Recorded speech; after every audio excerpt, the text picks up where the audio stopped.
Lumayas ka. Isang hamak na katulong ka lang na magnanakaw. Ang bulyaw ni Eduardo habang isinasabog sa mukha ni Camila ang mga tig-1,000 piso.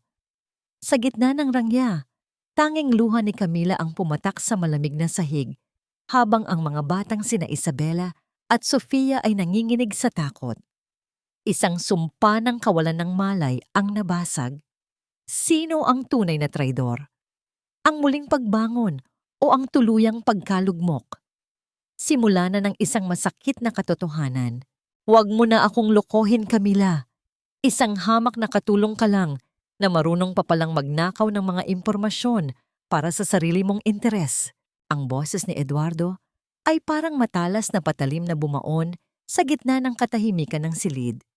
Kasabay nito ay ang marahas na paghawi niya sa mga kamay ni Camila na nooy maingat na inaayos ang buhol ng kanyang kurbata. Sa loob ng 5 taon, iyon ang ginagawa ni Camila tuwing umaga. Tinitiyak na maayos ang itsura ng kanyang amo bago ito pumasok sa opisina. Tinitiyak na ang bawat tupi ng tela ay perpekto, gaya ng pag-aalaga niya sa buong tahanang ito. Nagtama ang kanilang mga mata. Ang mga mata ni Eduardo na dati ay puno ng respeto, ngayon ay naglalabiyab sa galit at hinala. Sa likod niya, nakatayo si Leticia, ang pinsan ni Eduardo, na may nakakalokong ngiti sa mga labi habang dahan-dahang hinihimas ang sariling mamahaling alahas. Diyan ka naman magaling, di ba? Ang magkunwaring anghel sa harap ng mga bata, habang unti-unti mong kinakalkal ang mga sikreto ng pamilyang ito. Dagdag ni Leticia, ang bawat salita niya ay punong-puno ng lason, tila isang ahas na dahan-dahang pumupulupot sa leeg ni Camila. Akala mo ba hindi ko mapapansin? Noong isang gabi, nakita kita malapit sa pinto ng opisina ni Eduardo habang pinag-uusapan ang tungkol sa mga shares ng kumpanya. Napakatuso mo talaga. Nabitawan ni Camila ang kurbatang hawak niya. Ang kanyang mga kamay, nagaspang sa gawaing bahay at paglalaba para sa pamilyang ito, ay nagsimulang manginig. Nararamdaman niya ang unti-unting panlalamig ng kanyang mga daliri hanggang sa umabot ito sa kanyang dibdib. Parang may malaking bato na bumara sa kanyang lalamunan. Kaya kahit nais niyang sumigaw, tanging hangin lamang ang lumalabas sa kanyang bibig. Sir Eduardo, hindi po totoo yan. Sa wakas ay naibulalas ni Camila. Ang boses niya ay halos isang bulong na lamang dahil sa bigat ng damdamin. Nandun po ako dahil tinitiyak ko lang kung nakatulog na sina Isabela at Sofia. Hindi ko po kailanman magagawang pagtaksilan ang tiwalang ibinigay niyo. Ngunit isang mapait na tawa lamang ang isinagot ni Eduardo. Kinuha niya ang isang envelope sa ibabaw ng mesa at marahas itong ibinato sa sahig. Sa paanan ni Camila, ang mga papel sa loob nito ay kumalat, gaya ng pagkawasak ng dangal ni Camila sa sandaling iyon. Tama na ang drama, Camila. Pagod na ako sa mga palusot mo, malamig na sabi ni Eduardo. Ang kanyang tinig ay wala ng kahit anong bahid ng emosyon, tila isang estranghero na kinakausap ang isang kaaway. Lahat ng serbisyo mo, binayaran ko ng tama. Pero ang katapatan, hindi nabibili yan. At ngayong napatunayan kong wala ka niyan, wala ka ng puwang sa pamamahay na ito. Eduardo, tama lang yan. Sulsol ni Leticia habang lumalapit sa pinsan. Ang mga taong ganyan, hindi dapat kinakaawaan. Bibigyan mo ng bubong sa itaas ng ulo. Bibigyan mo ng pagkain, tapos tutuklawin ka sa likod. Sige na, Camila, bago ko patawagin ang mga security para kaladkarin ka palabas ng subdivision na ito, lumayas ka na. Tila tumigil ang pag-ikot ng mundo para kay Camila. Ang bawat sulok ng mansyong ito, na pinaglaanan niya ng pagod at pagmamahal, ay biglang naging banyaga at nakakatakot. Naalala niya ang mga gabing puyat siya sa pag-aalaga kay Sofia noong may lagnat ito. Naalala niya ang bawat tawa ni Isabela habang tinutulungan niya sa mga assignment nito. Ang lahat ng sakripisyong yon, ang lahat ng pag-ibig na ibinigay niya sa mga batang tiningnan niya bilang sariling anak, ay tila naglaho na parang usok. Dahan-dahan siyang yumuko para kunin ang kanyang maliit na bag, ang tanging gamit na dinala niya nang pumasok siya rito. 5 taon na ang nakalilipas. Ramdam niya ang bawat pintig ng kanyang puso na tila unti-unting nadudurog sa loob ng kanyang dibdib. Ang sakit ay hindi lamang nanggagaling sa maling paratang, kundi sa katotohanang ang taong pinaglingkuran niya ng tapat ay ganoon kadaling maniwala sa masamang balita.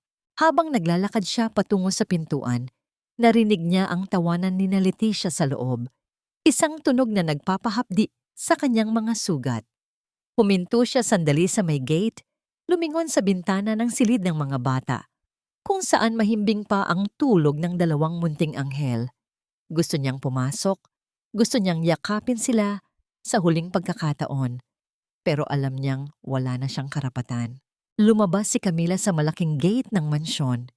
Sa labas, nagsisimula ng pumatak ang ulan, tila nakikiramay ang langit sa kanyang pait.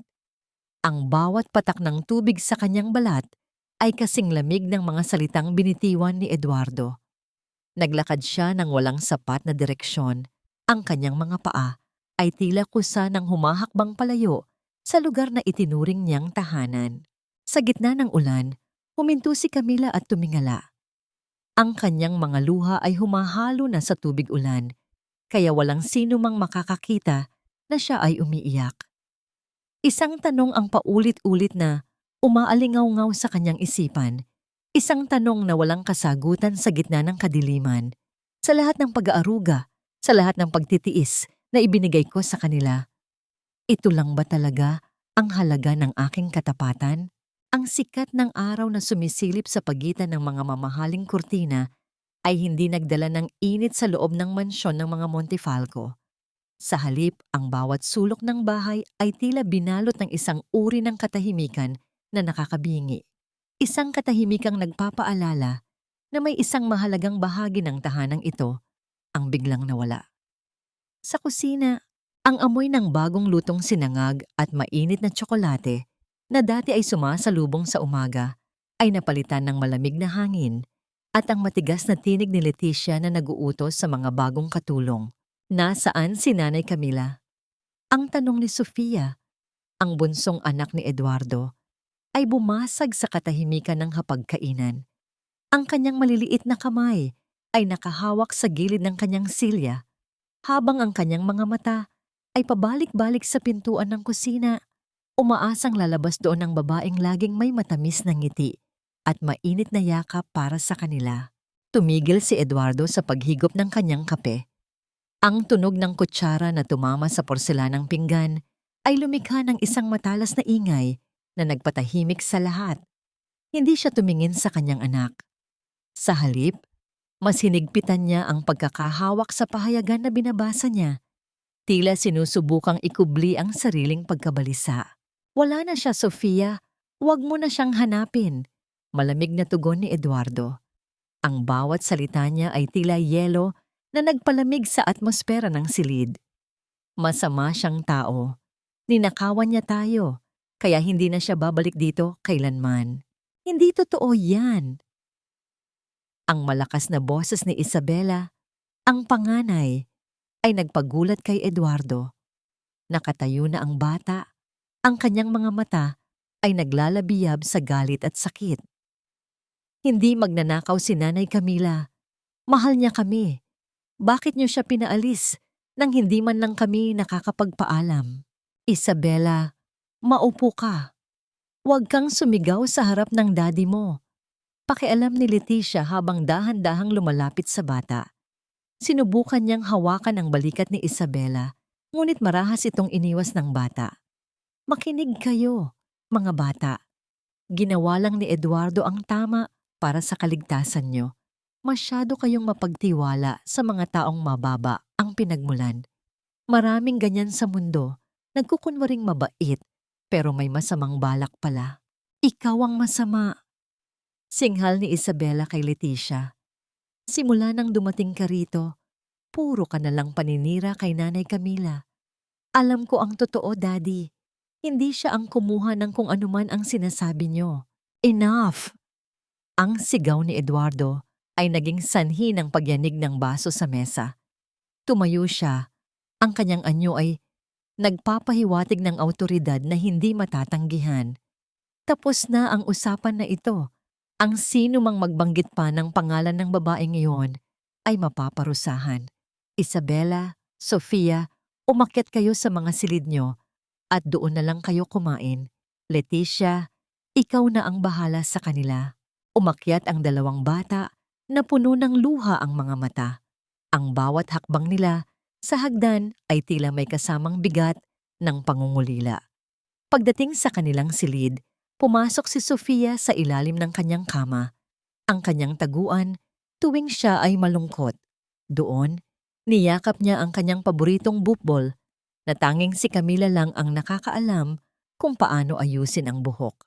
Samantala, sa ibaba, naiwan si Eduardo na nakatingin sa labas ng bintana. Nararamdaman niya ang isang uri ng pagkabigo na hindi niya maipaliwanag. Ang bahay na dati ay puno ng buhay dahil sa mga kwento ni Camila ay tila naging isang malaking kabaong na gawa sa ginto at semento. Ngunit ang kanyang pride ay mas matimbang kaysa sa kanyang konsensya. Naniniwala siya na sa paglipas ng panahon, makakalimutan din ng mga bata ang babaeng yon. Habang ang lahat ay abala, si Leticia ay pumasok sa silid ni Eduardo. May dala siyang isang bagong set ng mga dokumento. Ang kanyang mga mata ay nagniningning sa tagumpay. Hindi niya alam na si Sofia na lumabas sa kanyang taguan para hanapin ang kanyang nawawalang laso ay nakasunod pala sa kanya ng dahan-dahan. Sa bahagyang nakabukas na pinto ng silid ni Leticia, nakita ni Sofia ang kanyang tita na may kinukuha sa ilalim ng kutsyon ng kanyang kama.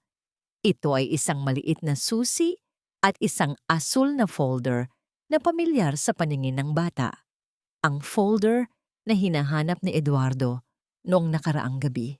Nakita ni Sofia kung paano ito itinuon ni Leticia sa kanyang dibdib habang humahalakhak ng mahina, isang tunog na nagpataas ng balahibo sa braso ng bata. Sa wakas, akin na ang lahat. Bulong ni Leticia sa sarili, ang kanyang tinig ay tila isang sumpa sa katahimikan ng silid.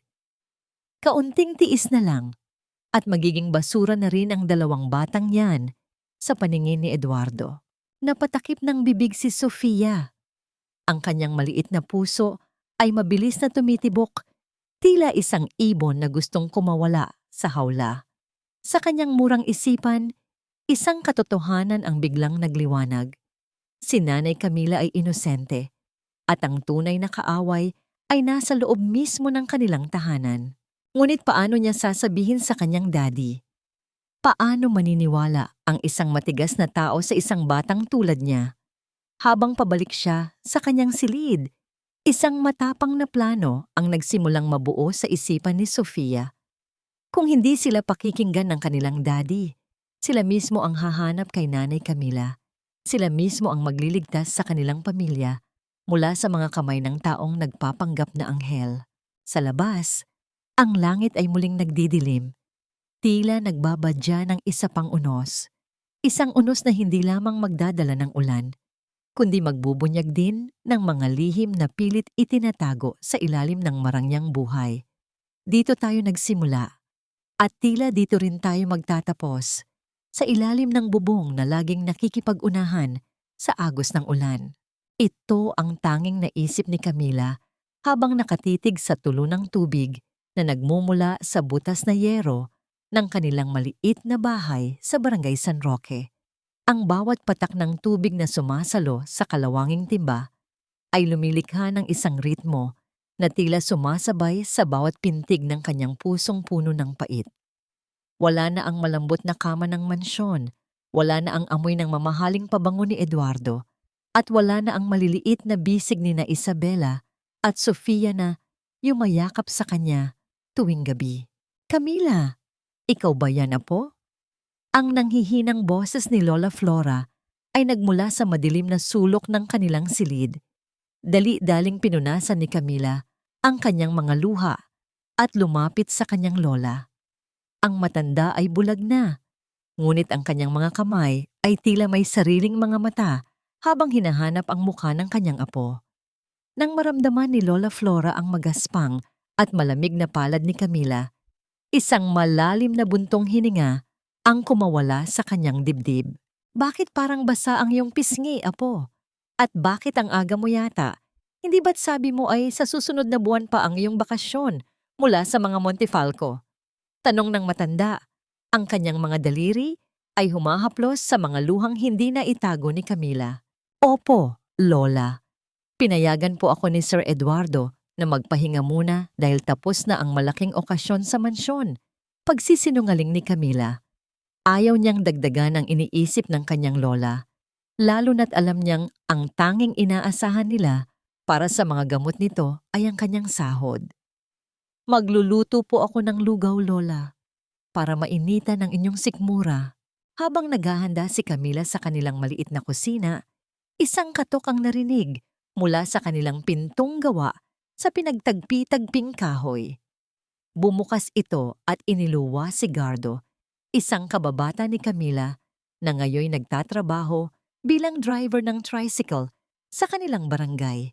May dala siyang isang supot ng tinapay at ilang pirasong itlog. Nabalitaan ko ang nangyari, Camila, mahinang sabi ni Gardo. Ang kanyang mga mata ay puno ng pag-aalala at lihim na pagtingin na matagal na niyang itinatago. Nakita kita kaninang bumaba sa jeep na may dalang malaking bag. Hindi mo kailangang magkunwari sa akin. Alam kong pinalayas ka ng walang hiyang Eduardo na yan. Gardo, huwag mo munang lakasan ang boses mo. Baka marinig ni Lola. Pakiusap ni Camila habang kinukuha ang supot ng tinapay. Salamat dito ha. Babayaran na lang kita kapag nakahanap na ako ng bagong trabaho. Trabaho? Sa ganitong panahon, Camila? Mahirap maghanap ng mapapasukan ngayon, sabi ni Gardo habang dahan-dahang inilalagay ang kanyang kamay sa ibabaw ng kamay ni Camila. Bakit hindi mo nalang tanggapin ang alok ko? Magtulungan tayo rito. Hindi kita pababayaan. Dahan-dahang iniwas ni Camila ang kanyang kamay. Ang kanyang utang na loob kay Gardo ay malalim na, ngunit ang kanyang puso ay tila nakakulong pa rin sa mga alaala ng pamilyang iniwan niya. Salamat, Gardo. Pero kailangan kong tumayo sa sarili kong mga paa. Hindi ko kayang umasa na lang sa iba habang ang lola ko ay may sakit.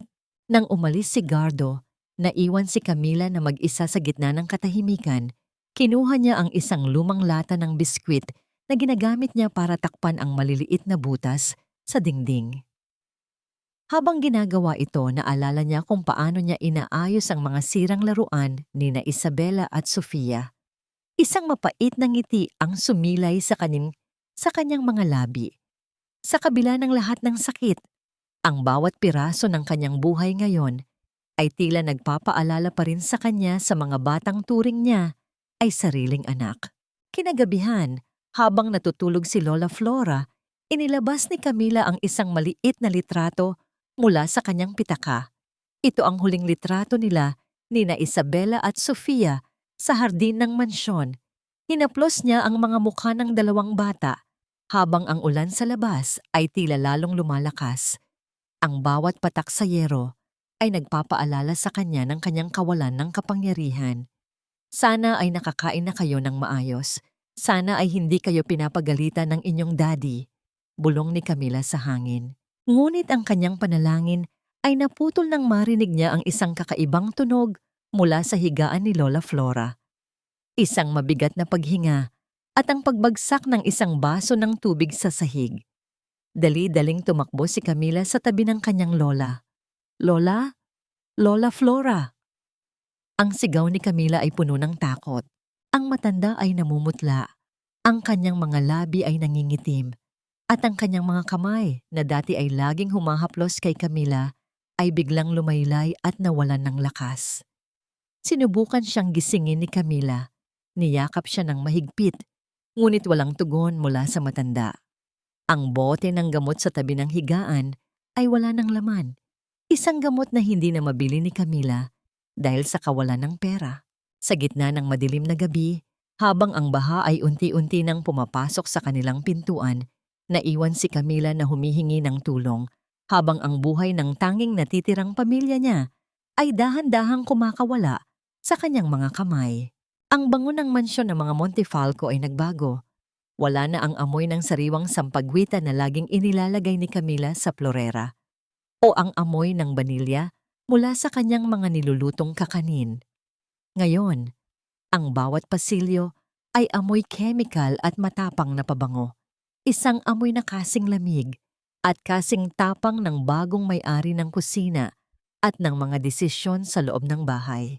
Linisin mo ng maayos ang mga sulok na yan, Minda. Ayaw ni Eduardo ng kahit katiting na alikabok. Ang utos ni Leticia habang nakatayo sa gitna ng sala, hawak ang isang baso ng mamahaling alak. Si Minda, ang bagong katulong na dinala ni Leticia, ay hindi katulad ni Camila. Wala siyang pakialam kung umiiyak ang mga bata o kung masakit ang katawan ni Eduardo. Ang tanging sinusunod niya ay ang bawat kumpas ng kamay ni Leticia. Para siyang isang robot na walang emosyon, isang anino na nagbabantay sa bawat galaw ni na Isabela at Sofia. Huwag kang mag-alala, Ma'am Leticia. Alam ko ang gagawin ko, sagot ni Minda sa isang boses na kasing gaspang ng liha. Sa loob ng opisina, nakaupo si Eduardo sa harap ng kanyang computer, ngunit ang kanyang isipan ay malayo sa mga numero at kontrata. Paulit-ulit na bumabalik sa kanyang pandinig ang mga sinabi ni Isabela sa hapagkainan. Hindi magnanakaw si Nanay Camila. Ang bawat salitang yon ay tila isang tinik na nakabaon sa kanyang lalamunan. Ngunit sa tuwing magsisimulang lumambot ang kanyang puso, papasok si Leticia na may dalang mga bagong ebidensya. Eduardo, kailangan mong tingnan ito, sabi ni Leticia habang dahan-dahang inilalapag ang isang pirasong alahas sa ibabaw ng mesa. Ito ang nawawalang gintong cufflink ni Eduardo.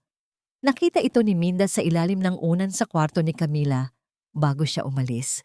Akala ko ba ay nagtitiwala ka pa rin sa kanya? Napapikit si Eduardo. Ang sakit ng katotohanang pilit ipinapamukha sa kanya ay tila mas matindi pa sa anumasyang pagkalugi sa negosyo. Hindi ko na alam, Leticia. Akala ko, kilala ko siya. Iyon ang problema sa iyo, Eduardo. Masyado kang mabait. Ang malambing na sagot ni Leticia habang hinahawakan ang balikat ng pinsan. Kailangan ng mga bata ng tunay na disiplina. At sa tingin ko, hindi makakatulong kung mananatili sila rito habang magulo ang lahat. Masyado silang na-brainwash ng babaeng iyon. Sa labas ng pinto, nakatayo si Isabela. Ang kanyang puso ay tumitibok ng mabilis habang nakikinig sa usapan ng dalawa. Gusto niyang pumasok at isigaw na si Leticia ang kumuha ng cufflink na yon. Ngunit alam niyang hindi siya paniniwalaan ng kanyang daddy sa ngayon. Anong ibig mong sabihin? Tanong ni Eduardo. Ang kanyang boses ay puno ng pagod. May alam akong isang magandang boarding school sa Baguio? Panimula ni Leticia, ang kanyang mga mata ay nagniningning sa isang kakaibang tuwa. Doon, matututo sila ng tamang asal. Malalayo sila sa masasamang impluensya rito sa Manila. Para ito sa ikabubuti nila, Eduardo. Bilang mga Montefalco, kailangan nilang matutong maging matatag at hindi dumedepende sa mga katulong. Nabitawan ni Isabela ang maliit na laruan na hawak niya. Ang tunog ng pagbagsak nito sa makapal na alpombra ay hindi nariinig sa loob. Ngunit para kay Isabela, iyon ay tila tunog ng isang hatol. Boarding school? Ilalayo sila sa kanilang daddy? Ilalayo sila sa tanging bahay na kinalakihan nila? Pag-iisipan ko, Leticia, sagot ni Eduardo. Hindi na naghintay si Isabela. Tumakbo siya pabalik sa kanilang silid kung saan naghihintay si Sofia. Ang kanyang mga mata ay puno ng luha, ngunit sa loob ng kanyang maliit na dibdib ay naglalabiyab ang isang matinding determinasyon. Sofia, kailangan na nating umalis, bulong ni Isabela habang hinahawakan ang kamay ng kanyang kapatid. Ipapadala tayo ni Tita Leticia sa malayo. Hindi na natin makikita si Daddy At lalong hindi na natin mahahanap si Nanay Camila. Pero saan tayo pupunta, ate? Tanong ni Sofia. Ang kanyang boses ay nanginginig sa takot. Hahanapin natin si Nanay Camila. Siya lang ang makakatulong sa atin, sabi ni Isabela habang binubuksan ang kanilang maliit na backpack at nagsisimulang maglagay ng ilang pirasong damit at ang lahat ng perang naipon nila sa kanilang alkansya. Habang ang gabi ay dahan-dahang bumabalot sa mansyon, dalawang maliliit na anino ang dahan-dahang gumagapang patungo sa bintana. Sa ibaba, ang mga gwardiya ay abala sa pakikipagkwentuhan kay Minda. Ang ulan ay tumigil na, ngunit ang hangin ay nananatiling malamig at mapanglaw. Isang huling tingin ang ibinigay ni Isabela sa larawan ng kanilang pamilya na nakapatong sa side table. Ang kanyang daddy, ang kanyang mommy na nasa langit na, at sila ni Sofia. Isang mahalagang bahagi ng larawang yon ang wala na, si Camila. Hahanapin ka namin, Nanay Camila, panata ni Isabela sa kanyang sarili. Sa sandaling lumapat ang kanilang mga paa sa damuhan, alam ni na Isabela at Sofia na wala na silang balikan. Ang marangyang bilangguan na gawa sa ginto ay iniwan na nila para harapin ang isang mundong wala silang kaalam-alam. Bitbit lamang ang pag-asa na sa dulo ng kanilang paglalakbay, may isang yakap na naghihintay na muling bubuo sa kanilang nadurog na puso. Ngunit sa gitna ng madilim na subdivision, isang pares ng mga mata ang nakakita sa kanilang pagtakas. Isang matalas na titig na nagmumula sa bintana ng silid ni Leticia. Isang nangiti ang gumuhit sa mga labi ng babae habang dahan-dahang ibinababa ang kanyang baso ng alak. Sige, mga bata, tumakas kayo. Bulong ni Leticia sa kadiliman. Mas mapapadali niyo ang trabaho ko. Asa, ate, natatakot ako. Baka may mga aswang sa labas. Baka hindi natin mahanap si Nanay Camila. Ang boses ni Sofia ay parang isang nanghihinang huni ng ibon sa gitna ng madilim na silid. Nakaupo siya sa gilid ng kanyang kama. Ang kanyang maliliit na binti ay nakalawit at nanginginig. Sa kanyang harapan, si Isabela ay abalang nag-iimpake ng kanilang mga gamit sa isang backpack. Hindi mga laruan, kundi ilang pirasong tinapay, isang botelya ng tubig, at ang lahat ng perang barya na nakuha nila mula sa kanilang alkansya. Tumigil si Isabela at tumingin sa kanyang nakababatang kapatid. Lumapit siya at hinawakan ang magkabilang balikat ni Sofia. Ang kanyang mga mata ay puno ng isang uri ng katapangan na hindi dapat taglayin ng isang batang nasa kanyang edad. Makinig ka sa akin, Sofia. Ako ang may kasalanan kung bakit wala rito si Nanay Camila. Ako ang dahilan kung bakit galit si Daddy. Ang pag-amin ni Isabela, ang kanyang boses ay nanginginig sa bigat ng pagsisisi. Bakit, ate? Ano ang ginawa mo? Tanong ni Sofia. Ang kanyang mga mata ay nanlalaki sa gulat. Noong isang gabi, naglalaro ako ng tagu-taguan. Nagtago ako sa ilalim ng malaking mesa sa opisina ni Daddy.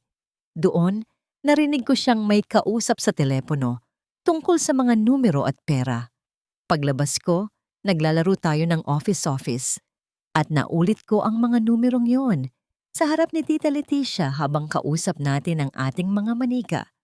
Kwento ni Isabela, habang ang mga luha ay nagsisimulang pumatak sa kanyang pisngi. Hindi ko alam na mahalaga pala ang mga numerong yon. Narinig tayo ni Tita Leticia at ginamit niya iyon para palabasin na si Nanay Camila ang nagturo sa atin. Napasinghap si Sofia. Ang kanyang maliit na kamay ay tumakip sa kanyang bibig. Sa murang edad, naramdaman niya ang hapdi ng isang malaking kawalan ng katarungan. Pero bakit hindi mo sinabi kay Daddy? Bakit hinayaan mong paalisin si Nanay? Sinubukan ko, Sofia, pero alam mo naman si Daddy. 'Di ba? Kapag galit siya, parang siyang leon na ayaw makinig. At si Tita Leticia, palagi siyang nakabantay. Sinabihan niya ako na kapag nagsalita ako, Ipakukulong niya rin ako kasama ni Nanay Camila. Hikbi ni Isabela. Kaya kailangan nating hanapin si Nanay. Siya lang ang makakapagsabi kay Daddy ng totoo. Siya lang ang pakikinggan ni Daddy kapag nalaman niyang wala tayong kasalanan. Isang mabigat na katahimikan ang bumalot sa silid. Ang marangyang kagamitan sa paligid nila, ang mga imported na bukbol, ang malalambot na carpet, at ang malalaking bintana ay tila mga piping saksi sa bigat ng lihim na daladala ng dalawang bata. Para kay Isabela at Sofia, ang mansyong ito ay hindi na tahanan. Ito ay naging isang malamig na kaharian kung saan ang katotohanan ay pilit ibinabaon sa ilalim ng mga kasinungalingan. Heto ang address ni Nanay Camila, bulong ni Isabela, habang ipinapakita ang isang lumang sobre na nakuha niya sa basurahan ng opisina ni Eduardo noong nakaraang linggo. Barangay San Roque, sabi ni Minda. Malayo raw yon, pero kaya nating puntahan kung maglalakad tayo at sasakay ng bus. Handa na ako, ate, sabi ni Sofia habang pinapahid ang kanyang mga luha gamit ang kanyang braso. Kahit madilim, kahit malayo, sasama ako sa'yo. Gusto ko nang may yumakap sa akin kapag natatakot ako. Gusto ko na ng amoy ni Nanay Camila. Dahan-dahan silang lumapit sa bintana.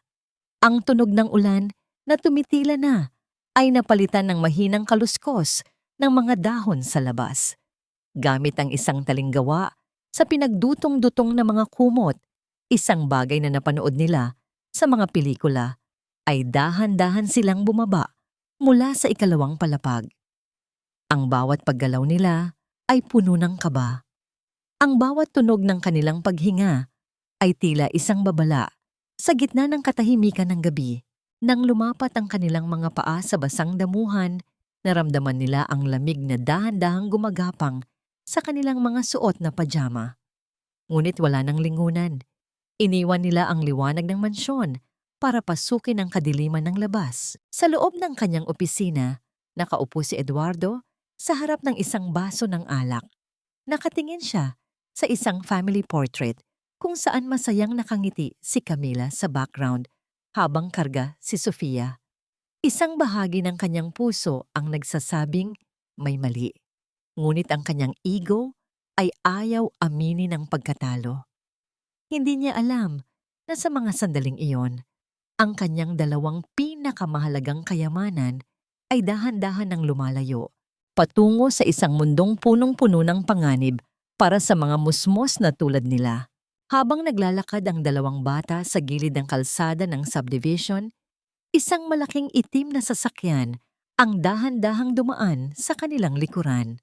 Ang liwanag ng headlamp nito ay sandaling tumama sa kanilang maliliit na anino, ngunit mabilis din silang nagtago sa likod ng malalaking puno ng mahogany.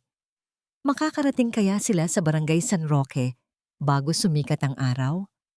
O bago pa man sila makalabas ng subdivision, ay mahanap na sila ng mga taong nais silang ilayo ng tuluyan sa katotohanan. Kanentoy, ang malamig na simoy ng hangin ay nanunuot sa manipis na tela ng kanilang mga pajama. Tila bawat ihip nito ay nagpapaalala sa dalawang bata na hindi na sila protektado doon ng matatayog na pader ng kanilang mansyon. Sa unang pagkakataon sa kanilang buhay, ang talampakan nina Isabela at Sofia ay hindi malambot na alpombra ang tinatapak, kundi ang magaspang at basang aspalto ng subdivision. Ang bawat hakbang ay may kasamang kaba.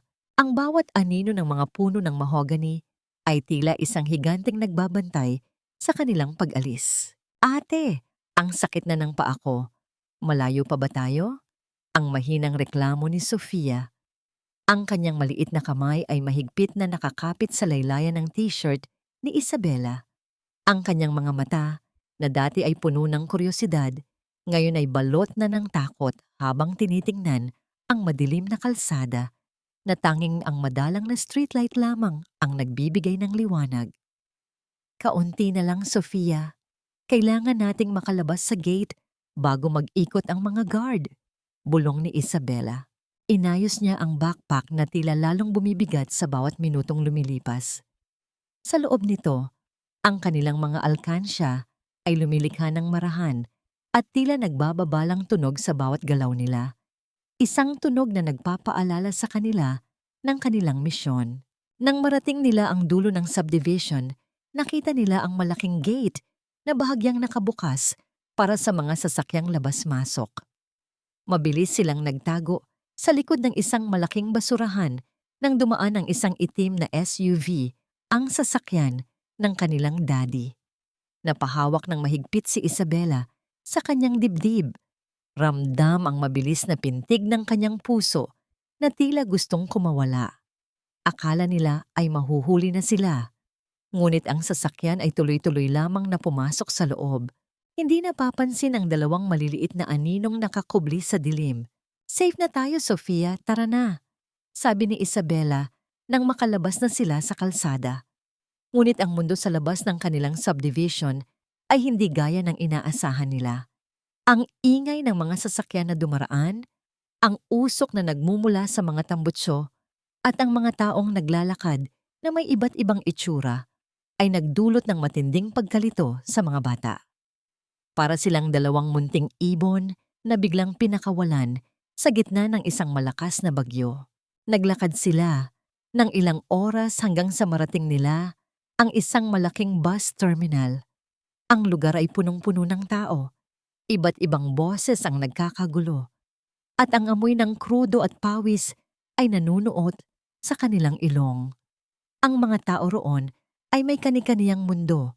Mga manggagawang pauwi pa lang, mga pamilyang may dalang malalaking bayong, at mga taong tila walang patutunguhan. "Ate, I'm scared. Maraming tao. Baka mawala tayo," naiiyak na sabi ni Sofia habang isinisiksik ang sarili sa gilid ni Isabela. "Don't cry, Sofia. Nandito si ate. Hahanapin natin ang bus na may nakasulat na San Roque." Pilit na pinalalakas ni Isabela ang kanyang loob, kahit na ang totoo ay nanginginig din ang kanyang mga tuhod. Umupo sila sa isang mahabang bangko na gawa sa semento sa isang madilim na sulok ng terminal. Pinanood nila ang bawat bus na dumating at umalis, umaasang makikita ang pangalang hinahanap nila. Sa gitna ng kaguluhan, hindi nila napansin ang isang lalaking kanina pa nakatingin sa kanila. Ang lalaki ay nakasuot ng lumang jacket, may suot na kupas na sombrero, at ang kanyang mga mata ay tila sinusuri ang bawat detalye ng kanilang mamahaling kasuotan at ang backpack na hawak ni Isabela. Dahan-dahang lumapit ang lalaki. Ang bawat hakbang niya ay tila may dalang panganib na hindi pa nauunawaan ng mga bata. Nang tumigil siya sa harap ni na Isabela at Sofia, ang amoy ng sigarilyo at luma niyang damit ay agad na naramdaman ng dalawa. "Bata, anong ginagawa niyo rito ng ganitong oras?" ang tanong ng lalaki. Ang kanyang boses ay malalim at may halong kakaibang tono na nagpataas ng balahibo ni Isabela. "Nasaan ang mga magulang niyo? Parang mga anak mayaman kayo ah. Naliligaw ba kayo?" Napatingin si Isabela sa lalaki. Gusto niyang sumagot, gusto niyang humingi ng tulong, ngunit naalala niya ang bilin ni Camila. Huwag makikipag-usap sa mga taong hindi kilala, lalo na sa ganitong lugar. Hinawakan niya ng mas mahigpit ang kamay ni Sofia at sinubukang tumayo para lumayo. "Aalis na po kami," maikling sagot ni Isabela. Ang kanyang boses ay nanginginig. Ngunit bago pa man sila makahakbang palayo, humarang ang lalaki sa kanilang daan. Isang mapait na ngiti ang sumilay sa kanyang mukha at dahan-dahan niyang inilagay ang kanyang kamay sa balikat ni Isabela. Isang haplos na hindi nagbibigay ng proteksyon, kundi ng isang matinding banta. "Huwag kayong matakot. Tutulungan ko kayo," sabi ng lalaki habang ang kanyang kabilang kamay ay dahan-dahang gumagalaw patungo sa backpack ni Isabela. "Saan ba ang punta niyo? Halik kayo. Sumama kayo sa akin doon sa kabilang kalsada. Mas ligtas doon." Sa sandaling iyon, ang takot na pilit itinatago ni Isabela ay tuluyan ng bumitaw. Tumingin siya sa paligid, umaasang may makakita sa kanila, ngunit ang lahat ay abala sa sariling lakad. Ang kadiliman ng gabi ay tila lalong naging sakim, handang lamunin ng dalawang musmos na wala pang malay sa tunay na bagsik ng mundong kanilang pinasok. Ang umaga sa mansyon ng mga Montefalco ay hindi nagsimula sa masayang tawa ng mga bata o sa amoy ng masarap na almusal. Sa halip, ito ay binasag ng isang matalim at nanginginig na sigaw mula sa silid ni na Isabela at Sofia. Si Minda, ang bagong katulong, ay nakatayo sa gitna ng silid habang ang kanyang mga kamay ay nakatakip sa kanyang bibig. Nakatingin sa dalawang kama na maayos pa ang pagkakatupi ngunit wala ng laman. Sir Eduardo, ang mga bata! Wala ang mga bata! Ang sigaw na yun ay umabot sa pandinig ni Eduardo na nooy pababa pa lamang ng hagdan. Halos lipadin niya ang bawat baitang patungo sa silid ng kanyang mga anak. Pagpasok niya, ang tanging sumalubong sa kanya ay ang katahimikan ng 4 na pader at ang malamig na hangin na pumapasok mula sa nakabukas na bintana. Ang kanyang paningin ay natuon sa isang dulo ng kumot na nakatali sa gilid ng kama at nakalawit palabas. Isang improvised na lubid na naging daan ng kanyang mga anak patungo sa panganib. Isabela, Sofia, tawag ni Eduardo. Ang kanyang boses ay puno ng gulat na dahan-dahang napapalitan ng matinding takot. Huwag kayong makipaglaro ng ganito sa daddy. Lumabas na kayo. Ngunit walang sumasagot. Ang tanging ingay na naririnig ay ang marahas na tibok ng kanyang sariling puso. Sa ibaba, ang mga gwardiya ay nagsimula ng magkagulo. Ang bawat sulok ng mansyon, ang hardin, ang pool area at maging ang mga bodega ay siniyasat, ngunit walang bakas ng dalawang bata. Mabilis na tumungo si Eduardo sa control room para tingnan ang CCTV. Doon, sa malabo at itim at puting screen, nakita niya ang isang eksenang dumurog sa kanyang pagkatao. 12:00 ng madaling araw, nakita ang dalawang maliliit na anino na dahan-dahang bumababa mula sa bintana, gumagapang sa damuhan, at lumalabas sa maliit na gate sa gilid ng subdivision. Nakita niya kung paano hinawakan ni Isabela ang kamay ni Sofia ng mahigpit, isang pagpapakita ng katapangan na tila isang sampal sa mukha ni Eduardo. Ang kanyang mga anak ay tumakas mula sa kanya, mula sa sarili nilang tahanan. Sabi ko na nga ba, Eduardo?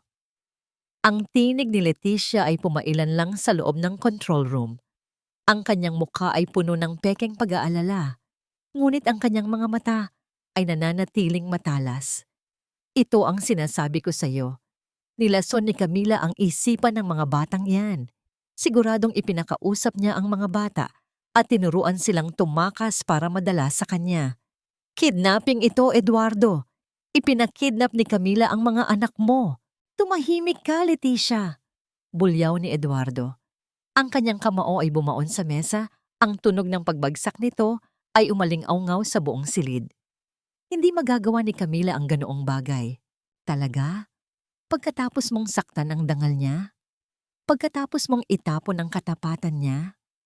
Pang-uudyok pa ni Leticia habang dahan-dahang lumalapit sa pinsan. Eduardo, gumising ka. Isang mahirap na babae si Camila. Gagamitin niya ang mga anak mo para makahingi ng ransom o para makaganti sa'yo. Kailangan nating tawagan ang pulis at ipahanap ang babaeng iyon sa barangay San Roque. Napahawak si Eduardo sa kanyang ulo.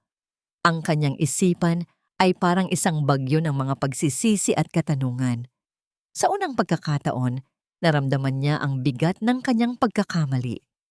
Kung hindi niya sana pinaalis si Camila ng ganoon kabilis, kung pinakinggan lang sana niya ang paliwanag ng mga bata, hindi sana mangyayari ito. Ang mansyong ito na itinuring niyang kuta ay naging isang malamig na bilangguan para sa kanyang mga anak. Maya-maya pa ay tumunog ang telepono ni Eduardo. Isang hindi kilalang numero ang tumatawag. Sa pag-asang ito ay ang kanyang mga anak. Mabilis niya itong sinagot. Hello? Isabela? Sofia? Ang mabilis niyang tanong. Sir Eduardo Montefalco po ba ito? Isang baritonong boses ng lalaki ang sumagot mula sa kabilang linya. Dito po ito sa PCP-4. May nakuha po kaming ulat mula sa isang terminal inspector tungkol sa 2 batang babae na nakita sa bus station kagabi. May nahanap din po ang aming mga tauhan na isang kagamitan sa gilid ng kalsada malapit sa ilog na maaring sa inyong mga anak. Ano iyon? Anong nahanap nyo?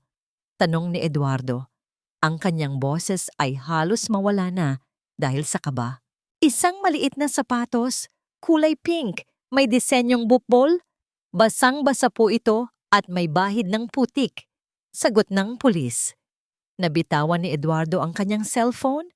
Ang tunog ng pagbagsak nito sa sahig ay tila tunog ng isang hatol na nagpaguho sa kanyang mundo.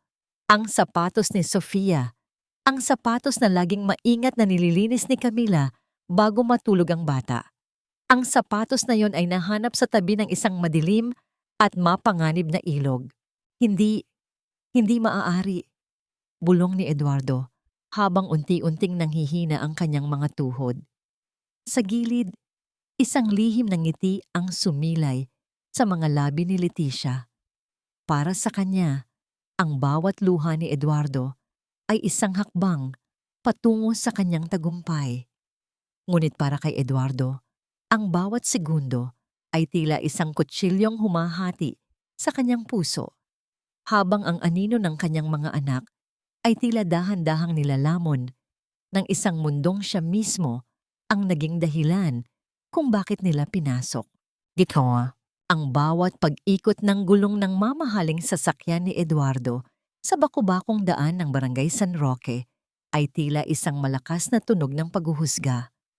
Sa loob ng malamig at de-aircon na SUV, hindi mapakali si Eduardo habang nakatingin sa labas. Ngayon lang siya nakatapak sa ganitong lugar. Isang mundong binubuo ng mga barong-barong, nagliliparang alikabok, at amoy ng kanal na humahalo sa usok ng mga tricycle. Ito ang lugar na pinagmumulan ni Camila tuwing umaga, at ito rin ang lugar kung saan niya ito itinapon matapos ang 5 taon ng tapat na serbisyo. Sir, narito na po tayo sa dulo ng kalsada. Kailangan na nating maglakad dahil hindi nakakasya ang sasakyan sa loob ng eskinita, sabi ng kanyang driver.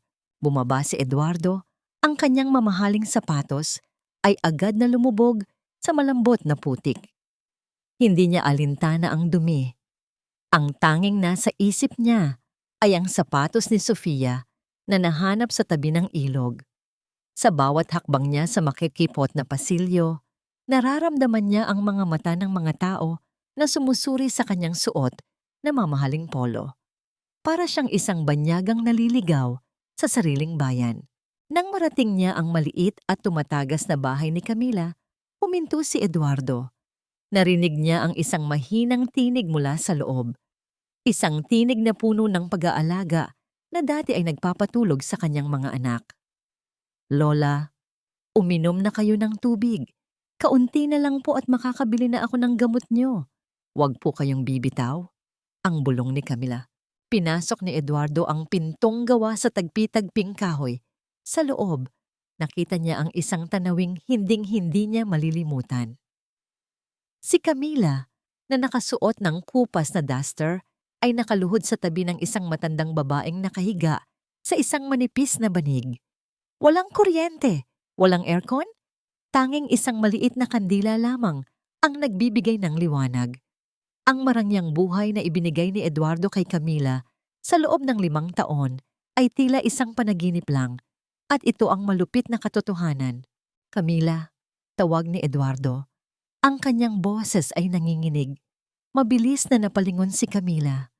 Ang kanyang mga mata, na lumubog na dahil sa puyat at iyak, ay nanlaki sa gulat nang makita ang kanyang dating amo. Agad siyang tumayo.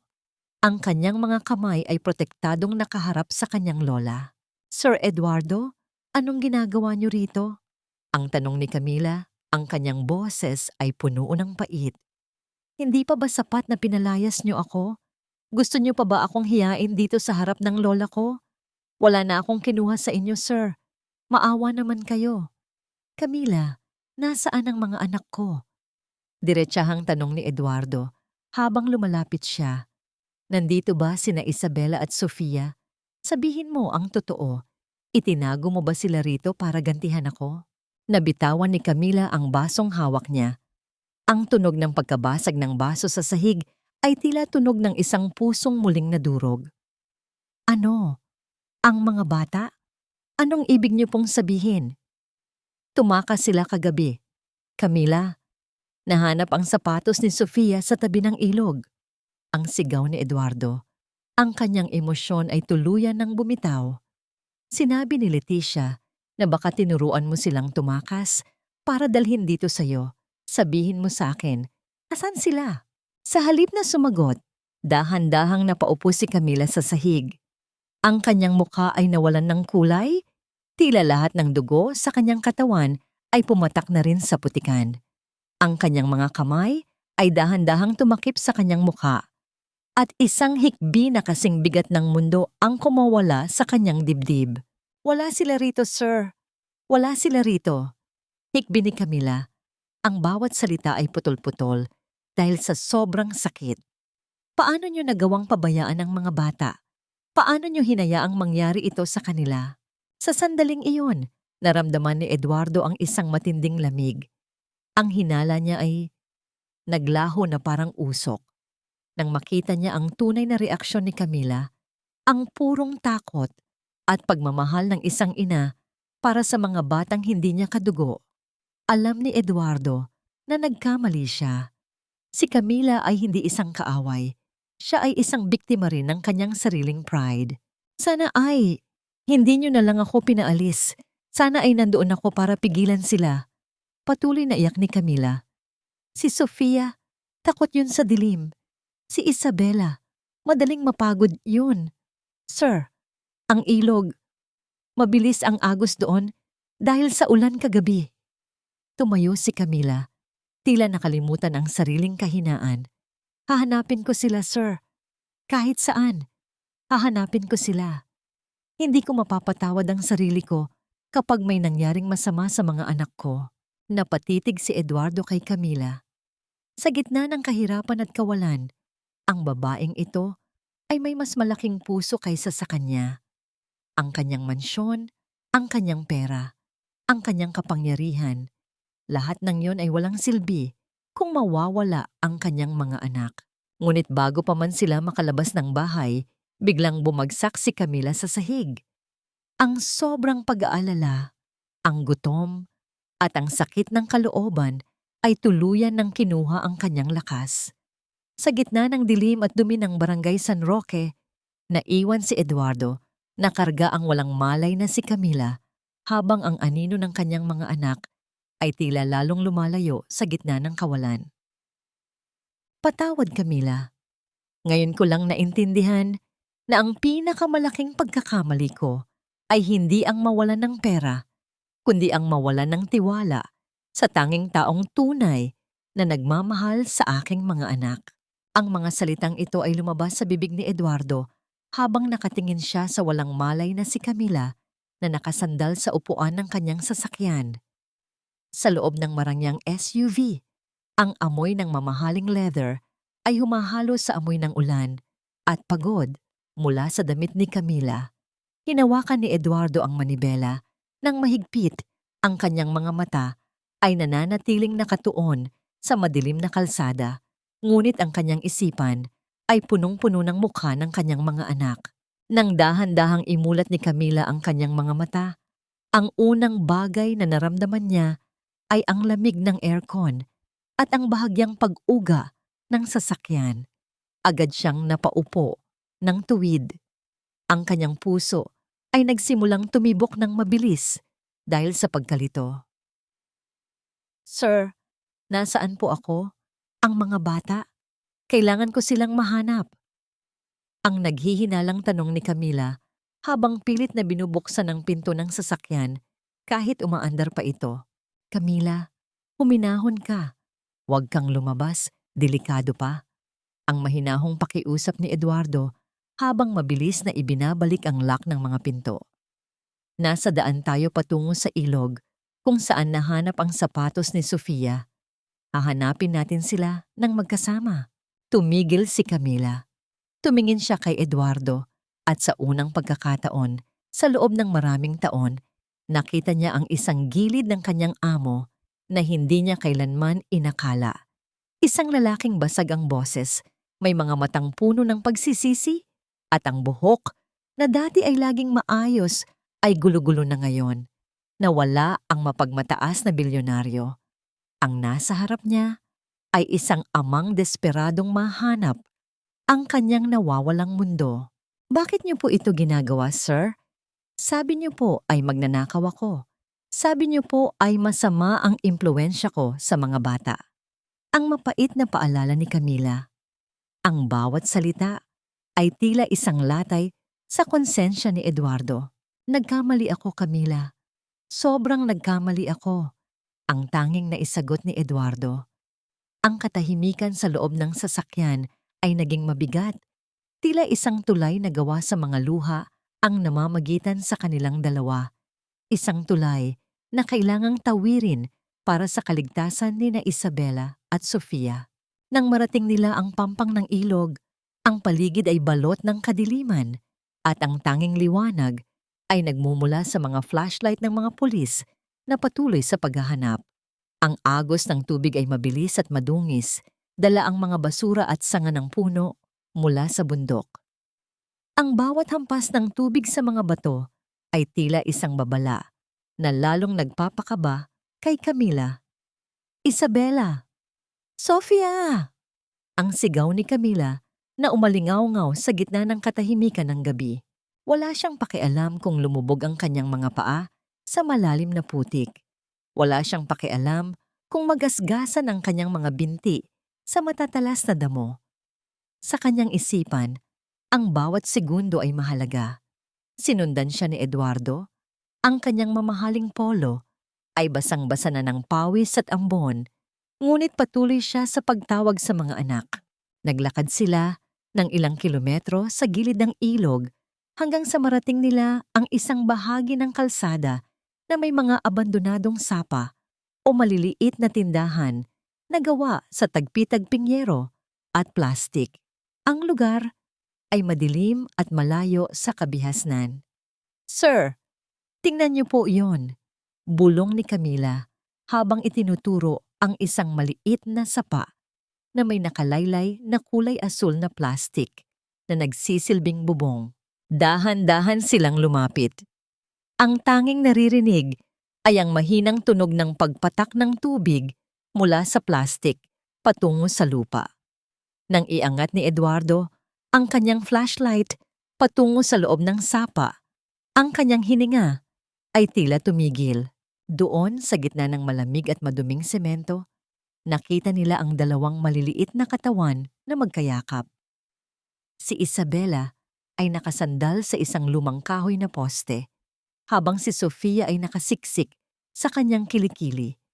Pareho silang nanginginig sa ginaw, ang kanilang mga pajama ay puno ng putik, at ang kanilang mga mukha ay tuyo na ang mga luha, pero bakas pa rin ang matinding takot.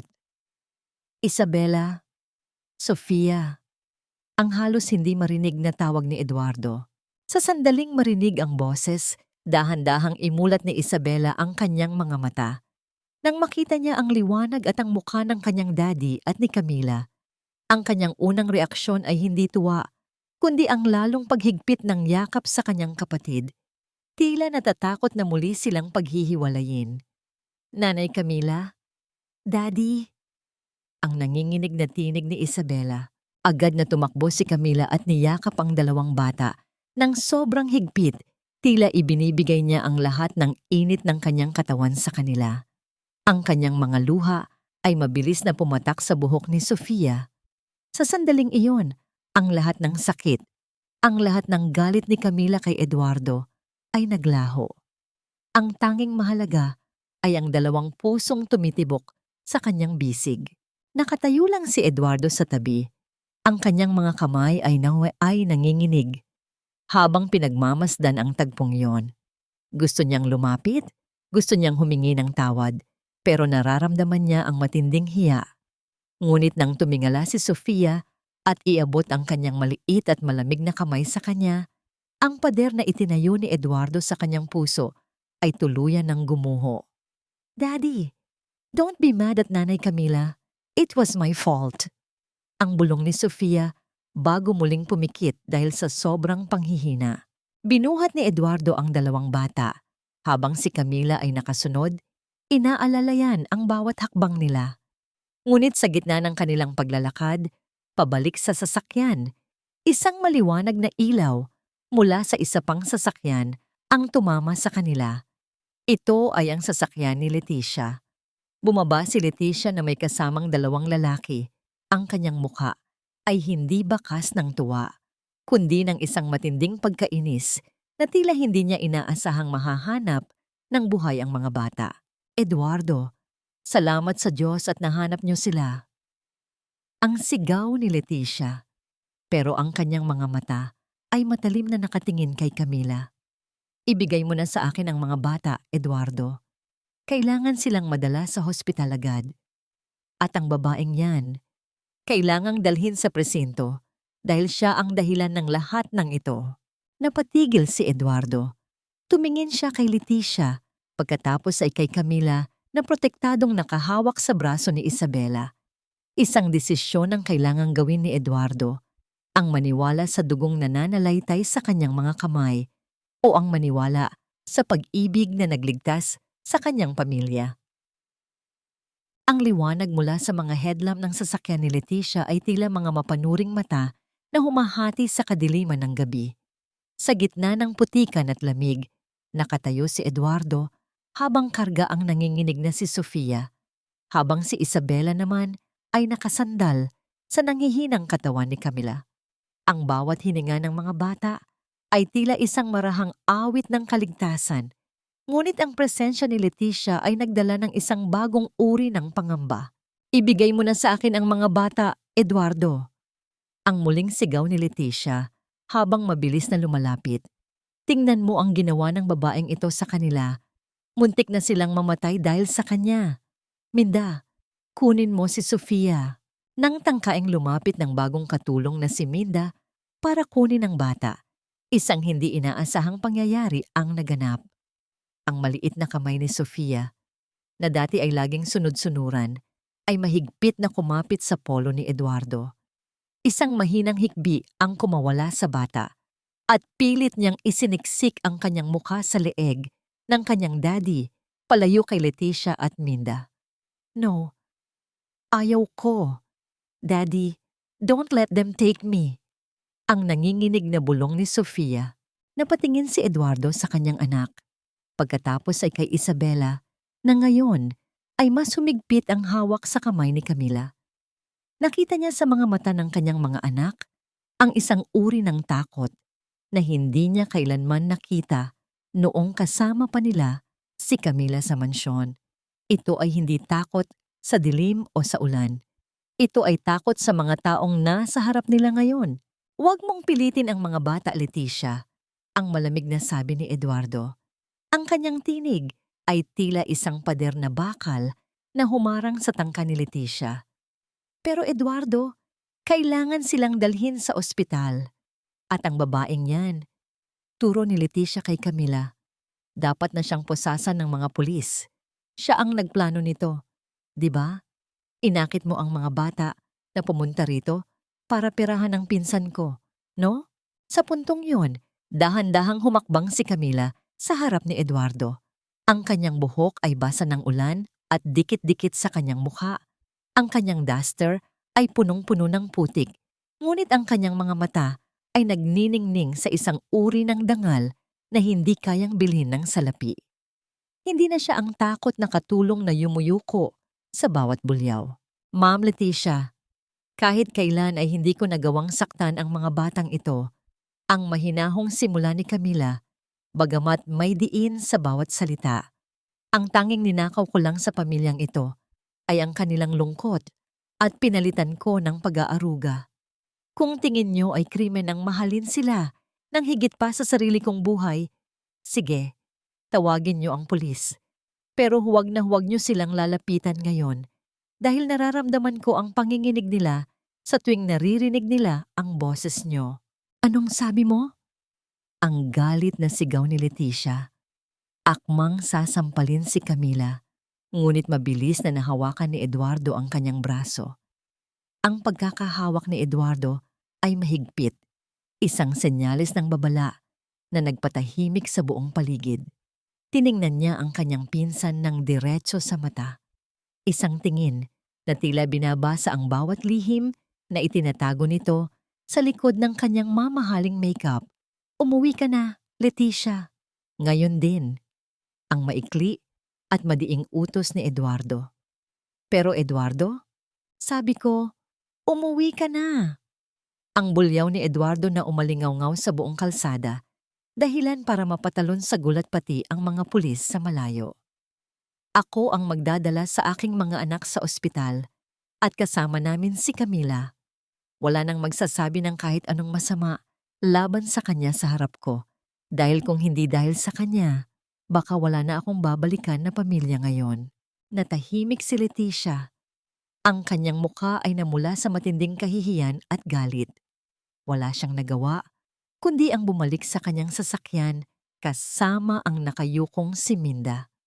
Sa pag-alis ng kanilang sasakyan, ang tanging naiwan ay ang tunog ng agos ng ilog at ang marahang paghinga ng dalawang bata. Dahan-dahang inilapag ni Eduardo si Sofia sa likurang upuan ng kanyang sasakyan kung saan nakaupo na si Isabela. Pagkatapos, lumingon siya kay Camila. Nakita niya ang babaeng basang-basa, nangangatog ang mga balikat, ngunit nananatiling nakabantay sa pinto ng sasakyan para masigurong ligtas ang mga bata. Sa isang bihirang pagkakataon, hinubad ni Eduardo ang kanyang suot na jacket at dahan-dahang ipinatong ito sa mga balikat ni Camila. Ang haplos ng tela ay nagdala ng init, ngunit ang mas mahalaga ay ang marahang pagdaiti ng kamay ni Eduardo sa balikat ni Camila. Isang simpleng kilos na nagsasabing, nandito na ako, hindi ka na nag-iisa. Sumama ka sa amin, Camila. Hindi ko kayang patulugin ang mga bata nang wala ka sa tabi nila. Ang mahinang pakiusap ni Eduardo. Pero ang lola ko po, sir, may sakit siya. Sagot ni Camila. Ang kanyang mga mata ay puno ng pag-aalala. Huwag kang mag-alala. Magpapadala ako ng ambulance para sunduin siya at dalhin sa pinakamagandang hospital sa Maynila. Lahat ng gastos, ako ang bahala. Utang ko sa iyo ang buhay ng aking mga anak at higit pa roon ang aking pagkatao, sabi ni Eduardo habang binubuksan ang pinto ng passenger seat para kay Camila. Nang pumasok si Camila sa sasakyan, agad siyang dinaluhong ng yakap ni na Isabela at Sofia mula sa likuran. Ang amoy ng sabon mula sa jacket ni Eduardo ay humahalo sa amoy ng pag-ibig na nagmumula kay Camila. Sa loob ng sasakyang yon, tila nabuo ang isang maliit na mundo kung saan ang antas ng buhay ay hindi na mahalaga. Gayunpaman, habang nagmamaneho si Eduardo patungo sa lungsod, nakita ni Isabela ang isang bagay na nahulog mula sa bulsa ng jacket ng kanyang daddy nang isuot ito kay Camila. Ito ay ang susi ng opisina ni Eduardo. Ang susing akala niya ay nawala. Ngunit may kasama itong isang maliit na hikaw na pamilyar sa kanya. Ang hikaw na laging suot ni Leticia. Isang matinding kaba ang gumuhiti sa puso ni Isabela. Alam niyang hindi pa tapos ang laban. Habang ang lahat ay tila papunta na sa paghilom, may isang lihim pa silang kailangang ibunyag bago tuluyang maging payapa ang kanilang tahanan.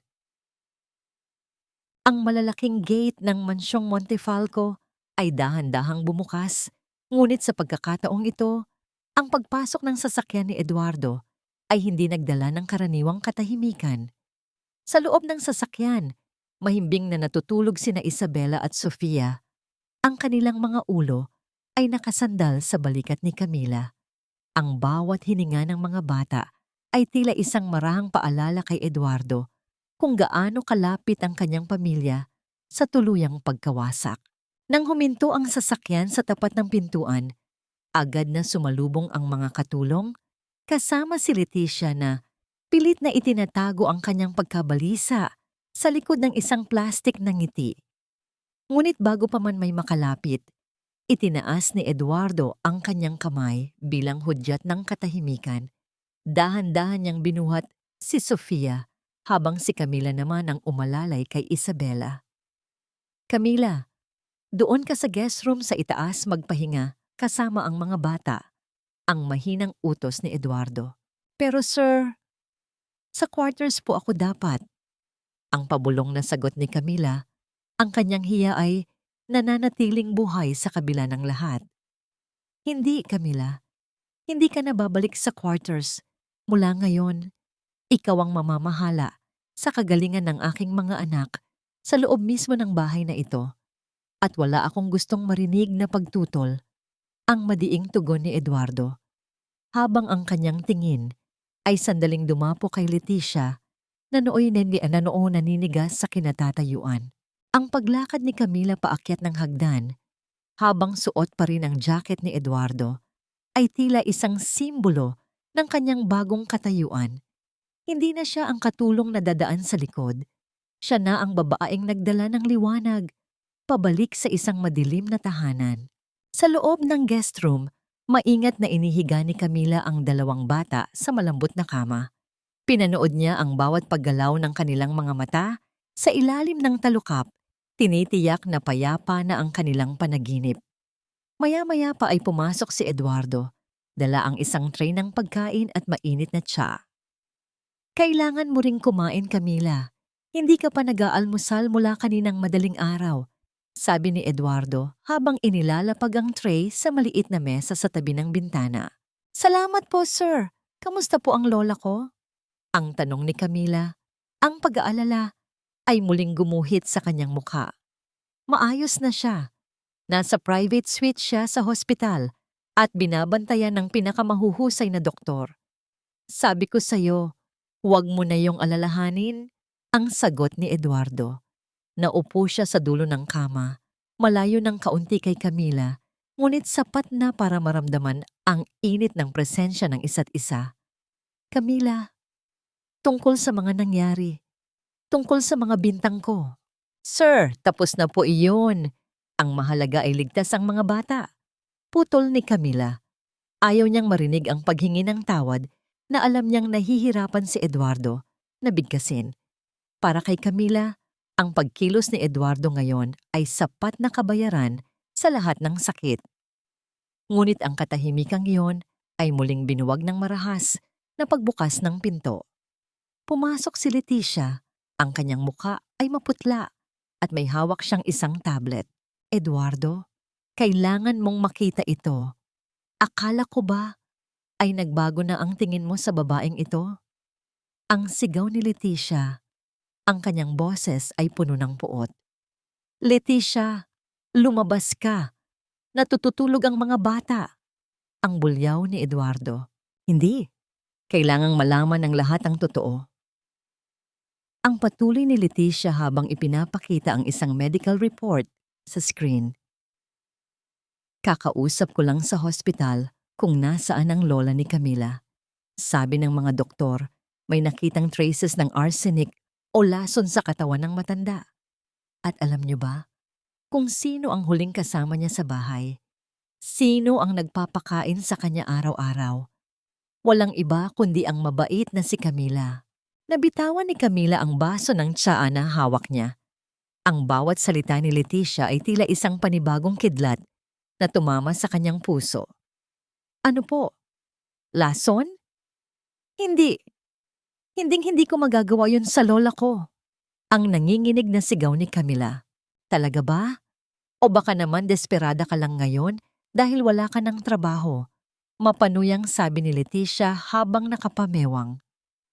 Baka gusto mo nang makuha ang insurance ng lola mo o kaya naman ay magpakaawa kay Eduardo para bigyan ka ng pera. Itinaas niya ang ilang papeles na tila ba malaking ebidensya iyon laban kay Elisa. Eduardo, tingnan mo ito. Kitang-kita rito kung gaano siya kasakim. Kaya niyang ipahamak pati sariling lola para lang sa pera. Ganyang klaseng babae ang pinapayagan mong manatili sa bahay na ito. Napatayo si Eduardo. Ang kanyang mga mata ay pabalik-balik kay Leticia. at sa nanginginig na si Camila. Ang pagdududa ay tila muling gustong pumasok sa kanyang isipan, ngunit nang makita niya ang purong takot at pagmamahal sa mga mata ni Camila para sa kanyang lola, may isang bagay sa loob ni Eduardo ang tumanggi na maniwala kay Leticia. Gayunpaman, bago pa man makapagsalita si Eduardo, pumasok ang isang pulis sa silid. Sir Eduardo, Ma'am Camila, kailangan po naming imbitahan si Camila sa presinto para sa isang formal na investigasyon tungkol sa kalagayan ng kanyang lola. May natanggap po kaming report na seryoso ang alegasyon ng pagkalason. Napahawak si Camila sa gilid ng kama. Ang kanyang mundo ay muling gumuho. Sa loob ng marangyang mansyon, na akala niya ay magiging simula ng kanyang paghilom, isang mas matinding unos ang naghihintay. Sir Eduardo, maniwala po kayo sa akin. Ang huling bulong ni Camila bago siya dahan-dahang ginabayan ng pulis palabas ng silid. Naiwan si Eduardo na nakatitig sa kawalan habang si Leticia ay may lihim na tagumpay sa kanyang mga mata. Ngunit sa ilalim ng kama, dahan-dahang gumalaw ang kamay ni Isabela. Gising ang bata at ang lahat ng naririnig niya ay itatago niya bilang huling piraso ng puzzle na magpapabagsak sa tunay na demonyo sa loob ng kanilang tahanan. Huwag mong hayaang lamunin ka ng awa, Eduardo. Ang mga taong ganyan ay sanay sa pagpapanggap. Tingnan mo, kahit ang sariling lola, hindi pinatawad. Ang tinig ni Leticia ay parang isang paulit-ulit na hampas ng alon sa isipan ni Eduardo. Nakatayo sila sa gitna ng malawak na sala, habang ang bawat yapak ni Leticia sa makintab na sahig ay tila tunog ng isang orasan na nang nalalabi niyang panahon sa loob ng mansyong niyo. Hawak ni Eduardo ang baso ng alak, ngunit ang kanyang mga mata ay nakatuon sa kawalan. Ang bawat salita ni Leticia tungkol sa lason ay tila isang lason din na dahan-dahang pumapatay sa kanyang tiwala kay Camila. Sa kabilang dako, sa itaas ng hagdan, 2 maliliit na anino ang nakatago sa likod ng malalaking poste. Hawak ni Isabela ang kamay ni Sofia ng mahigpit. Sa loob ng kanyang bulsa, nararamdaman niya ang matalas na dulo ng isang hikaw, ang ebidensyang nahanap niya sa jacket ng kanyang daddy. Ate, kailangan na nating sabihin kay daddy, ang pabulong na sabi ni Sofia. Ang kanyang boses ay nanginginig sa takot. Baka saktan nila si Nanay Camila sa kulungan. Sandali lang, Sofia. Kailangan nating mahanap ang kapares nito, sagot ni Isabela. Ang kanyang puso ay tumitibok ng mabilis, tila isang tambol sa gitna ng katahimikan.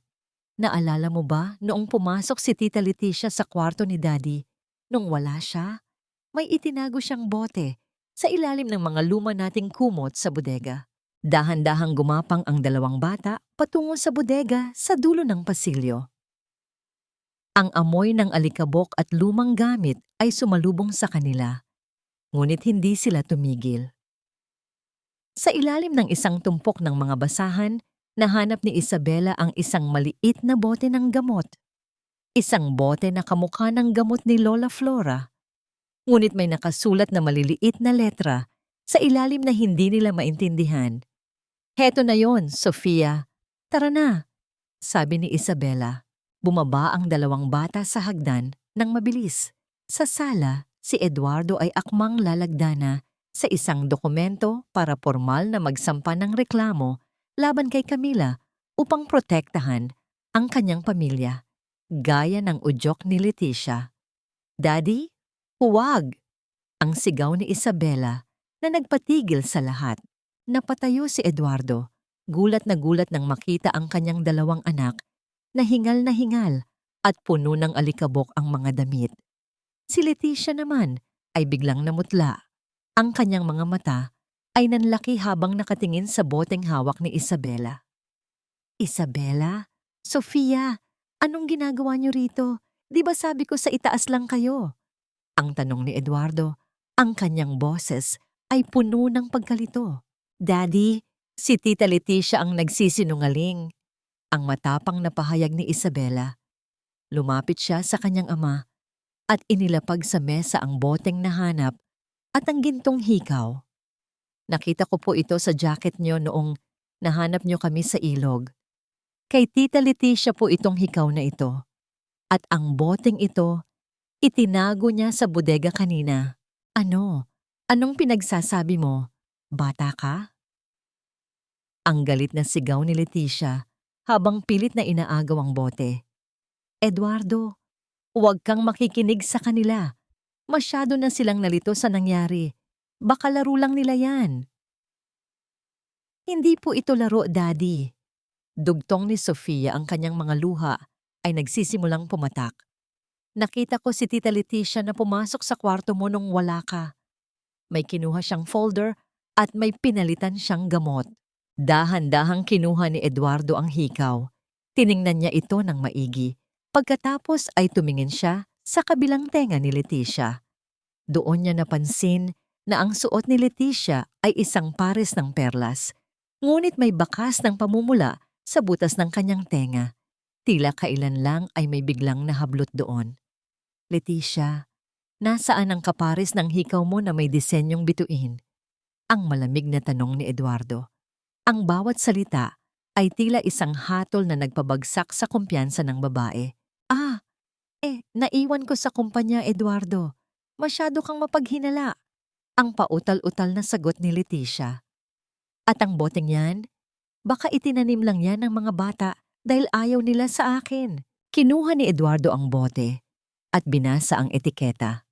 Ang kanyang mukha ay biglang nagbago mula sa pagkalito patungo sa isang matinding puot. Ito ay isang uri ng pamatay peste na may halong kemikal na nagdudulot ng sintomas ng pagkalason na katulad ng sa arsenic, ang kemikal na natagpuan sa katawan ni Lola Flora. Ang boteng ito ang ginamit mo para lasunin ang lola ni Camila, hindi ba? Ang halos pabulong na sabi ni Eduardo habang ang kanyang mga kamay ay nanginginig sa galit. Ginawa mo ito para tuluyang madiin si Camila at mapalaya siya rito para makuha mo ang kontrol sa lahat. Hindi totoo yan. Sinisiraan lang nila ako. Ang pagsisigaw ni Leticia habang unti-unti siyang umaatras patungo sa pinto. Eduardo, pinsan mo ako. Paano mo paniniwalaan ang mga batang ito kaysa sa akin? Ngunit ang maskara ni Leticia ay tuluyan ng natanggal. Ang kanyang boses na dati ay malambing ay naging matinis at puno ng desperasyon. Sa gitna ng kaguluhan, dumating ang driver ni Eduardo, dala ang isang envelope mula sa Tamitlil pribado na ipinahanap ni Eduardo noong nakaraang gabi. Sir, heto na po ang report tungkol kay Ma'am Leticia, sabi ng driver. Totoo po ang hinala niyo. May malaking utang siya sa kasino at balak niyang ibenta ang ilang shares ng kumpanya niyo gamit ang pekeng pirma niyo. Isang nakakabininging katahimikan ang bumalot sa sala. Tiningnan ni Eduardo ang kanyang pinsan, ang taong pinagkatiwalaan niya ng kanyang tahanan at ng kanyang mga anak. Ang kanyang galit ay hindi na kayang pigilin. Sa isang mabilis na galaw, lumapit siya kay Leticia. Ang tunog ng kanyang palad na tumama sa pisngi ni Leticia ay umalingaw-ngaw sa buong mansyon, isang simbolo ng katapusan ng lahat ng kanyang panlilinlang. Lumayas ka sa bahay na ito, Leticia! Ang bulyaw ni Eduardo. Ang kanyang tinig ay tila isang bagyong nagpaguho sa lahat ng plano ng babae. Huwag na huwag ka nang magpapakita sa akin o sa mga anak ko kailanman. Tatawagan ko ang pulis at sisiguraduhin kong sa kulungan ang bagsak mo. Naiwang nakasalampak si Leticia sa sahig. Ang kanyang buhok ay gulo-gulo at ang kanyang mga mata ay puno ng puot.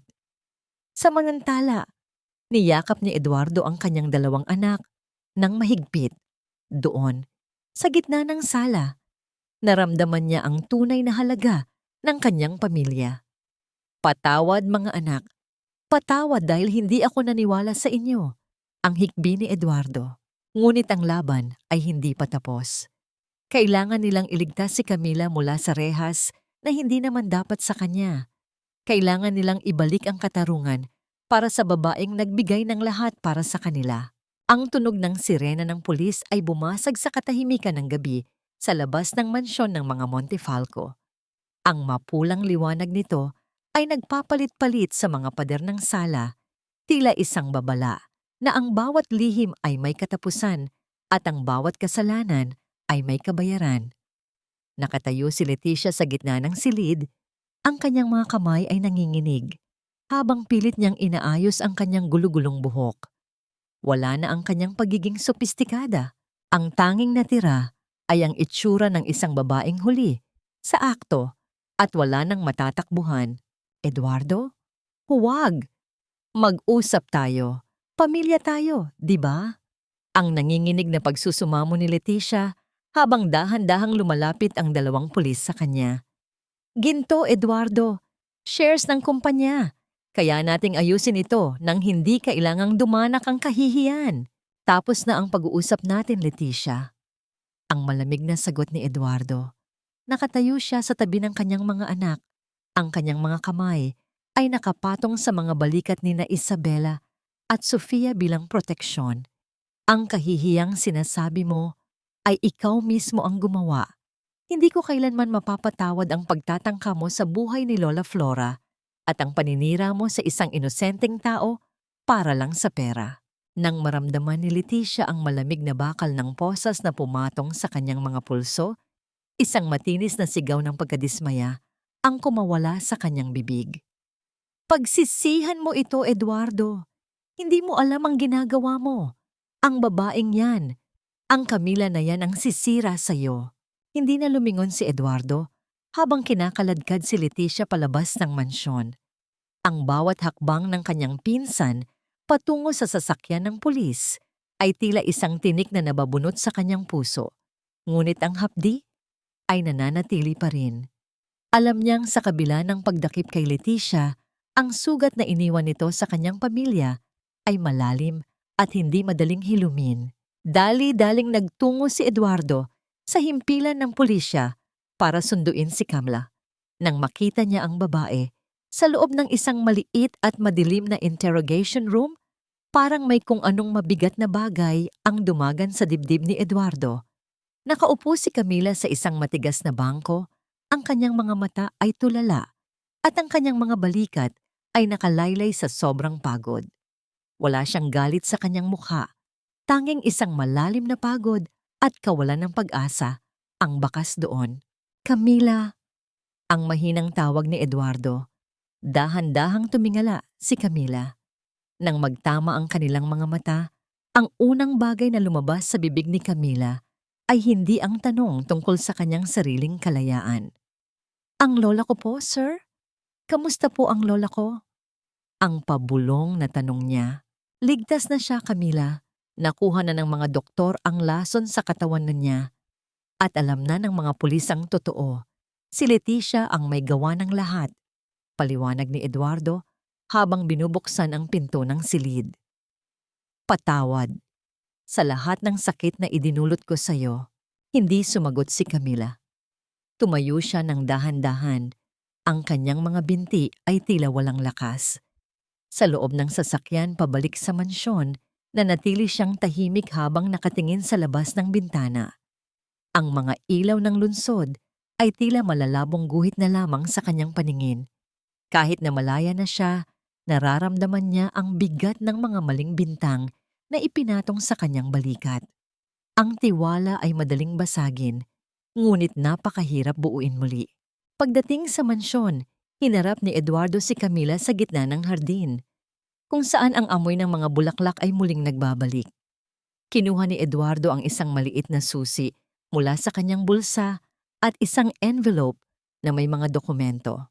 Camila, alam kong hindi sapat ang salitang patawad para sa lahat ng pinagdaanan mo, ang panimula ni Eduardo.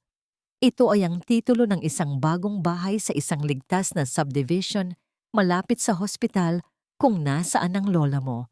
Hindi na ito pag-aari ng mga Montefalco. Sa'yo na ito.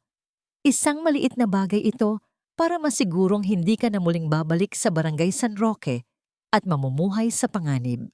Napatitig si Camila sa envelope. Sir, hindi ko po ito matatanggap.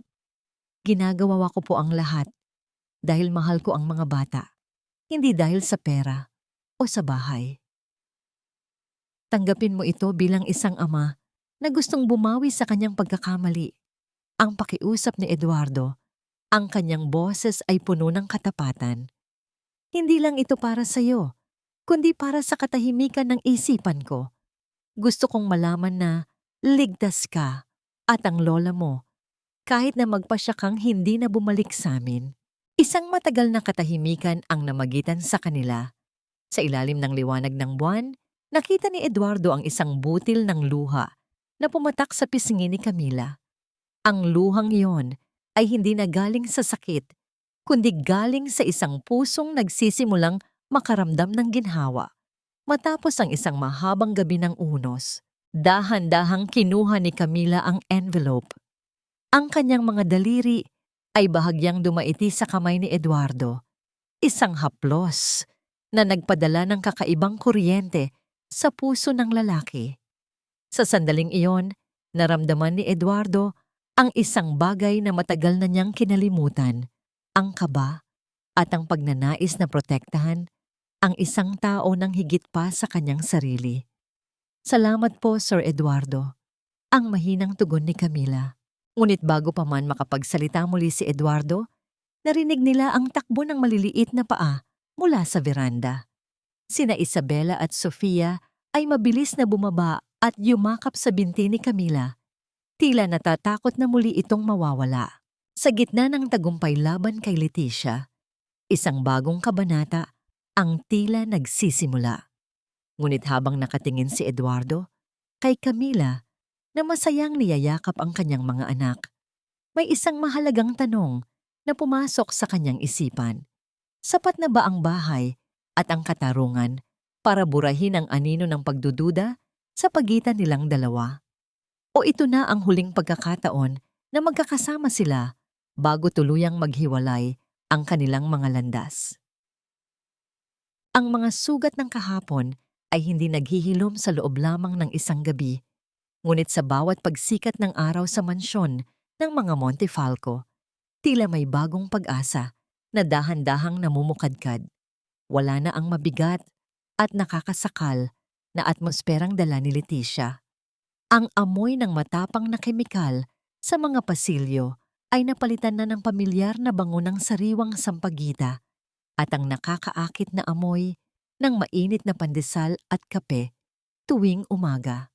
Sa loob ng ilang linggo, matapos ang pagdakip kay Leticia, isang malaking pagbabago ang naganap sa pagkatao ni Eduardo. Ang dati ay laging seryoso at malamig na bilyonaryo ay unti-unting natutong bumaba mula sa kanyang mataas na pedestal. Hindi na siya ang amang nakikita lamang tuwing hapunan. Ngayon, siya na ang unang gumigising para samahan ang kanyang mga anak sa pagkain at panoorin ang bawat tawa ni na Isabela at Sofia habang nakikipaglaro kay Camila. Isang gabi, habang ang buong mansyon ay balot na ng katahimikan, natagpuan ni Eduardo si Camila sa veranda.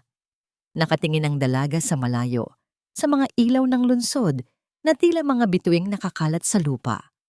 Kahit na nakasuot na siya ng mas maayos na damit at hindi na ang kupas na duster, nananatili pa rin sa kanya ang pagiging simple at ang mahinhing kilos na siyang nagpabago sa pananaw ni Eduardo sa tunay na kagandahan. Hindi ka pa ba dinadalaw ng antok, Camila? Ang mahinang tanong ni Eduardo habang dahan-dahang lumalapit. Bahagyang nagulat si Camila, ngunit hindi siya lumayo. Iniisip ko lang po ang lola ko, sir. Sabi ng doktor ay maaari na siyang lumabas sa susunod na linggo. Hindi pa rin po ako makapaniwala na sa bagong bahay na kami tutuloy. Nararapat lang yun sa inyo. Tugon ni Eduardo. Huminto siya sa tabi ni Camila. Sapat na ang lapit para maramdaman ang init ng presensya ng isa't isa. Ngunit may sapat na distansya bilang tanda ng respeto. At tungkol sa pagtawag mo sa akin ng sir. Marahil ay oras na para baguhin mo yon. Eduardo na lang, Camila. Hindi ka na empleyado rito. Ikaw ay bahagi na ng pamilyang ito. Nilingon ni Camila si Eduardo. Ang kanyang mga mata ay nagniningning sa ilalim ng liwanag ng buwan. Eduardo, Parang ang hirap pong bigkasin. Maraming taon na ang lumipas na ang tingin ko sa inyo ay ang taong dapat kong paglingkuran. At maraming taon din ang lumipas na nabulag ako sa katotohanan. Ang seryosong sabi ni Eduardo.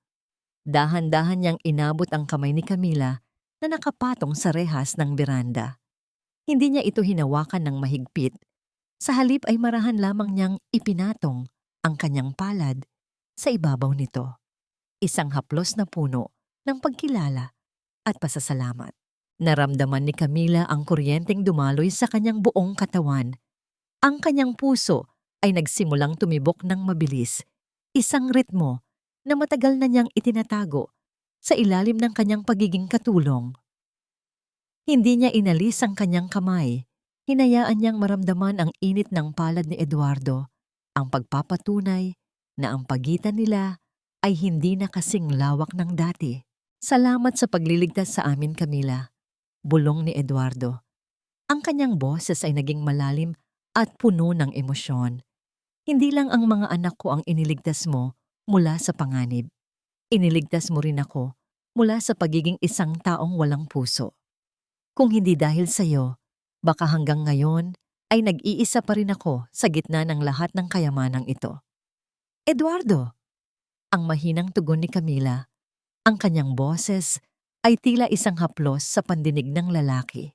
Dahan-dahang iniharap ni Eduardo si Camila sa kanya. Sa katahimikan ng gabi, ang tanging naririnig ay ang marahang pagaspas ng hangin sa mga puno. Tumingin si Eduardo nang malalim sa mga mata ni Camila. Tila hinahanap doon ang kasagutan sa isang tanong na matagal na niyang nais itanong. Inangat niya ang kanyang kamay at dahan-dahang hinawi ang isang hibla ng buhok na humaharang sa mukha ni Camila. Ang dulo ng kanyang mga daliri ay bahagyang dumaiti sa pisngi ng dalaga.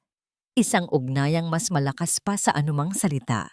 Maari ko bang hilingin na huwag ka nang umalis sa tabi namin?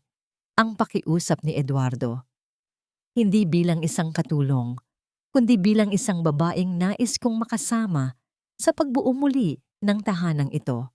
Bilang nanay ni na Isabela at Sofia at bilang katuwang ko sa buhay. Napatigil ang mundo ni Camila. Ang mga salitang iyon ay tila isang panaginip na kailanman ay hindi niya inakalang magkakatotoo. Nakikita niya ang katapatan sa mga mata ni Eduardo, ang pagbuwag ng lahat ng pader ng pride at yaman. Pero Eduardo, ang dami pong hahadlang. Ang sasabihin ng ibang tao. Ang nanginginig na sagot ni Camila. Wala akong pakialam sa sasabihin ng mundo, ang madiing tugon ni Eduardo. Ang mahalaga ay ang tibok ng pusong ito. At ang pusong ito ay nagsasabing, ikaw lang ang karapat-dapat. Dahan-dahang isinandal ni Camila ang kanyang ulo sa balikat ni Eduardo. Isang malalim na buntong hininga ng ginhawa ang kumawala sa kanya. Sa sandaling iyon, ang lahat ng pait ng nakaraan, ang maling paratang, ang hirap sa barangay San Roque, at ang takot sa dilim ay tila naglaho. Ang natira na lamang ay ang init ng yakap ni Eduardo at ang pangako ng isang bukas na puno ng pagmamahal. Gayunpaman, sa gitna ng kanilang paglalapit, isang anino ang gumalaw sa loob ng bahay. Si Isabela ay nakatayo sa may pinto, nakatingin sa kanyang daddy at kay Nanay Camila. May hawak siyang isang lumang sulat na nahanap niya sa mga gamit ng kanyang yumaong ina. Isang sulat na maaaring magpabago sa lahat ng alam nila tungkol sa nakaraan. Habang ang dalawa ay nagkakapalagayan ng loob sa labas, ang sikreto sa loob ng sulat na yon ay tila nagbabadyang magdala ng isa pang pagsubok. Handa na ba silang harapin ang katotohanan ng nakaraan bago tuluyang yakapin ang hinaharap? Ang sikat ng araw na tumatama sa hardin ng mansyon ay tila may dalang kakaibang liwanag. Isang liwanag na hindi na nakakasunog, kundi nagbibigay ng init sa mga pusong matagal na nanirahan sa lilim ng kalungkutan. Sa gitna ng damuhan, nakaupo si Lola Flora sa isang komportableng wheelchair. Suot ang kanyang bagong salamin habang nakikinig sa masayang kwentuhan ni na Isabela at Sofia. Ang mansyon na dati ay parang isang gintong hawl ay tuluyan ng naging isang tunay na tahanan. Sa loob ng opisina ni Eduardo, hindi na ang mga papeles ng kumpanya ang kanyang pinagtutuunan ng pansin. Hawak niya ang isang lumang sulat na iniabot sa kanya ni Isabela kaninang umaga. Isang sulat na nahanap ng bata sa loob ng isang lihim na compartment ng music box ng kanyang yumaong ina na si Elena. Sa tabi niya ay nakatayo si Camila. Ang kanyang kamay ay marahang nakapatong sa balikat ni Eduardo, nagbibigay ng lakas para sa katotohanang nakasulat sa bawat salita. Basahin mo, Eduardo. Ang mahinang udyok ni Camila. Binasa ni Eduardo ang sulat ng malakas. Ang kanyang boses ay bahagyang nanginginig. Para sa aking mahal na Eduardo, kung binabasa mo ito, marahil ay wala na ako sa tabi mo. Huwag kang malulungkot ng matagal dahil ang ating mga anak ay kailangan ng isang amang puno ng pag-ibig. Ang tanging hiling ko lang ay huwag mong isara ang iyong puso. Mararamdaman mo rin kapag dumating ang babaeng itinakda ng langit para dugtungan ng pag-aaruga na hindi ko na maibibigay. Makikilala mo siya hindi sa kanyang yaman, kundi sa kung paano niya mamahalin ang ating mga anak nang higit pa sa kanyang sarili. Napatigil si Eduardo. Ang huling pangungusap ng kanyang yumaong asawa ay tila isang bendisyon mula sa kabilang buhay. Tiningnan niya si Camila at sa sandaling iyon, ang lahat ng pag-aalinlangan ay tuluyan ng naglaho. Ang pagdating ni Camila sa kanilang buhay ay hindi isang aksidente. Ito ay isang sagot sa panalangin na matagal nang naisulat sa mga bituin. Salamat, Elena. Ang bulong ni Eduardo sa hangin habang dahan-dahan niyang itinupi ang sulat. Lumabas ang dalawa sa hardin kung saan naghihintay ang mga bata. Ang balita tungkol kay Leticia ay nakarating na rin sa kanila. Ang kanyang pinsan ay formal ng sinampahan ng kasong estafa at frustrated murder at kasalukuyan ng naghihintay ng hatol sa loob ng kulungan. Ang hustisya ay nakamit na at ang katarungang matagal na ipinagkait kay Camila ay naibalik na ng may kasamang dangal. Nanay Camila! Daddy! Halikayo rito! Tingnan niyo ang mga bulaklak! Namumukadkad na sila! Ang masayang sigaw ni Sofia habang tumatakbo patungo sa kanila. Binuhat ni Eduardo si Sofia, habang si Isabela naman ay kumapit sa braso ni Camila. Sa ilalim ng malaking puno ng nara, humarap si Eduardo kay Camila. Kinuha niya ang isang maliit na kahon mula sa kanyang bulsa. Hindi ito ang susi ng bahay, kundi isang simpleng singsing na may disenyong bituin, katulad ng hikaw na naging daan sa paghahanap ng katotohanan. Ngunit ang bituin na ito ay simbolo ng gabay at walang hanggang katapatan. Camila, sa harap ng aking mga anak at ni Lola Flora, nais kong itanong ito ng formal. Ang panimula ni Eduardo. Ang kanyang tinig ay puno ng awtoridad, ngunit may halong matinding pagsinta. Maari mo bang tanggapin ang singsing na ito?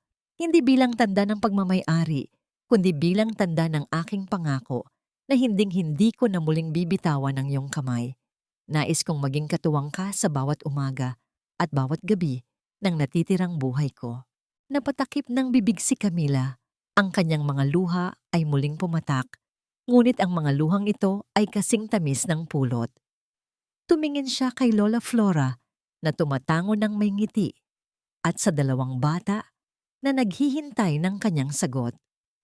Opo, Eduardo, tatanggapin ko. Ang mahinang tugon ni Camila. Isinuot ni Eduardo ang singsing sa daliri ni Camila. Ang pagdaiti ng kanilang mga balat ay tila isang sumpa ng katapatan na hinding-hindi na mababasag. Isang mahigpit na yakap ang pinagsaluhan ng buong pamilya, isang pamilyang hindi nabuo sa iisang dugo lamang, kundi sa pinagtagpi-tagping karanasan ng sakit, sakripisyo at pagpapatawad. Habang ang araw ay dahan-dahang lumulubog sa dulo ng abot-tanaw, ang mansyon ng mga Montefalco ay muling nabalot ng tunog ng tawanan. Ang ulan ay lumipas na Ang putik ay natuyo na at ang bawat bakas ng dumi ay pinalitan na ng mga bagong alaala. Doon sa gitna ng katahimikan at kapayapaan, naintindihan ni Camila na ang tunay na tahanan ay hindi ang matatayog na pader o ang marangyang kagamitan. Ang tunay na tahanan ay ang mga bisig na handang tumanggap sa iyo sa kabila ng iyong mga sugat at ang pusong marunong kumilala sa halaga ng isang taong tapat. Heto na ang ating simula, bulong ni Eduardo habang nakasandal ang kanyang ulo sa ulo ni Camila. Ang ating bagong simula, dugtong ni Camila habang nakatingin sa dalawang batang masayang naghahabulan sa ilalim ng gintong langit. Isang taon ang mabilis na lumipas, gaya ng marahang pag-agos ng tubig sa ilog pagkatapos ng isang malakas na baha. Ang mansyon ng mga Montefalco ay hindi na lamang isang gusali ng semento at ginto. Ito ay naging isang buhay na saksi sa isang pag-ibig na sinubok ng hinala at pinatibay ng katotohanan.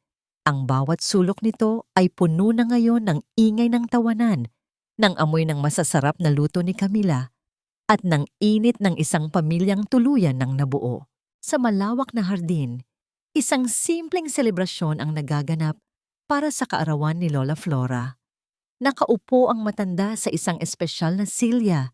Maayos ang paningin matapos ang isang matagumpay na operasyon at masayang pinapanood ang kanyang apo. Si Camila, na ngayon ay asawa na ni Eduardo, ay hindi nagbago. Sa kabila ng kanyang suot na mamahaling perlas, nananatili ang kanyang kababaang loob. Siya pa rin ang babaeng marunong lumuhod para ayusin ang sintas ng sapatos ng kanyang mga anak at ang babaeng may malambot na puso para sa lahat. Nanay! Tingnan niyo po ang drawing ko. Ang masayang sigaw ni Sofia. Sa kanyang papel, iginuhit niya ang 4 na tao na magkakahawak kamay sa ilalim ng isang malaking bituin. Ito si Daddy, ito si Ate Isabela, ito ako, at ito po kayo, Nanay Camila. Palagi tayong magkakasama, di ba? Naramdaman ni Camila ang isang mainit na palad na humawak sa kanyang balikat. Si Eduardo iyon. Ang lalaking dati ay tila isang bundok ng yelo, ngunit ngayon ay naging kuta ng pagmamahal. Nagkatinginan silang dalawa, at sa isang sulyap ay sapat na ang lahat ng pasasalamat na hindi kayang bigkasin ng bibig. Palagi, anak. Walang sino man ang muling maghihiwalay sa atin. Ang tugon ni Eduardo habang hinahalikan ang noo ni Camila. Ang kwento ng kanilang pamilya ay hindi naging perpekto, ngunit ang bawat lamat at bawat sakit ay naging bahagi ng isang mas magandang obra maestra. Ang katarungang matagal na hiniling ay nakamit na. Si Leticia ay nananatili sa loob ng rehas, binabayaran ang bawat luha at bawat buhay na tinangkanyang sirain. Ngunit para kina Eduardo at Camila, ang tunay na hustisya ay hindi ang makitang nagdurusa ang kaaway, kundi ang makitang masaya at payapa ang kanilang mga mahal sa buhay. Habang ang araw ay dahan-dahang lumulubog, ang liwanag nito ay nag-iiwan ng gintong bakas sa bawat dahon at bawat mukha. Ang pintig ng pagpatawad ay patuloy na umaalingaw-ngaw sa bawat sulok ng kanilang tahanan. Isang paalala na sa dulo ng bawat unos, palaging may bahaghari na naghihintay para sa mga pusong marunong magtiwala sa kapangyarihan ng pag-ibig.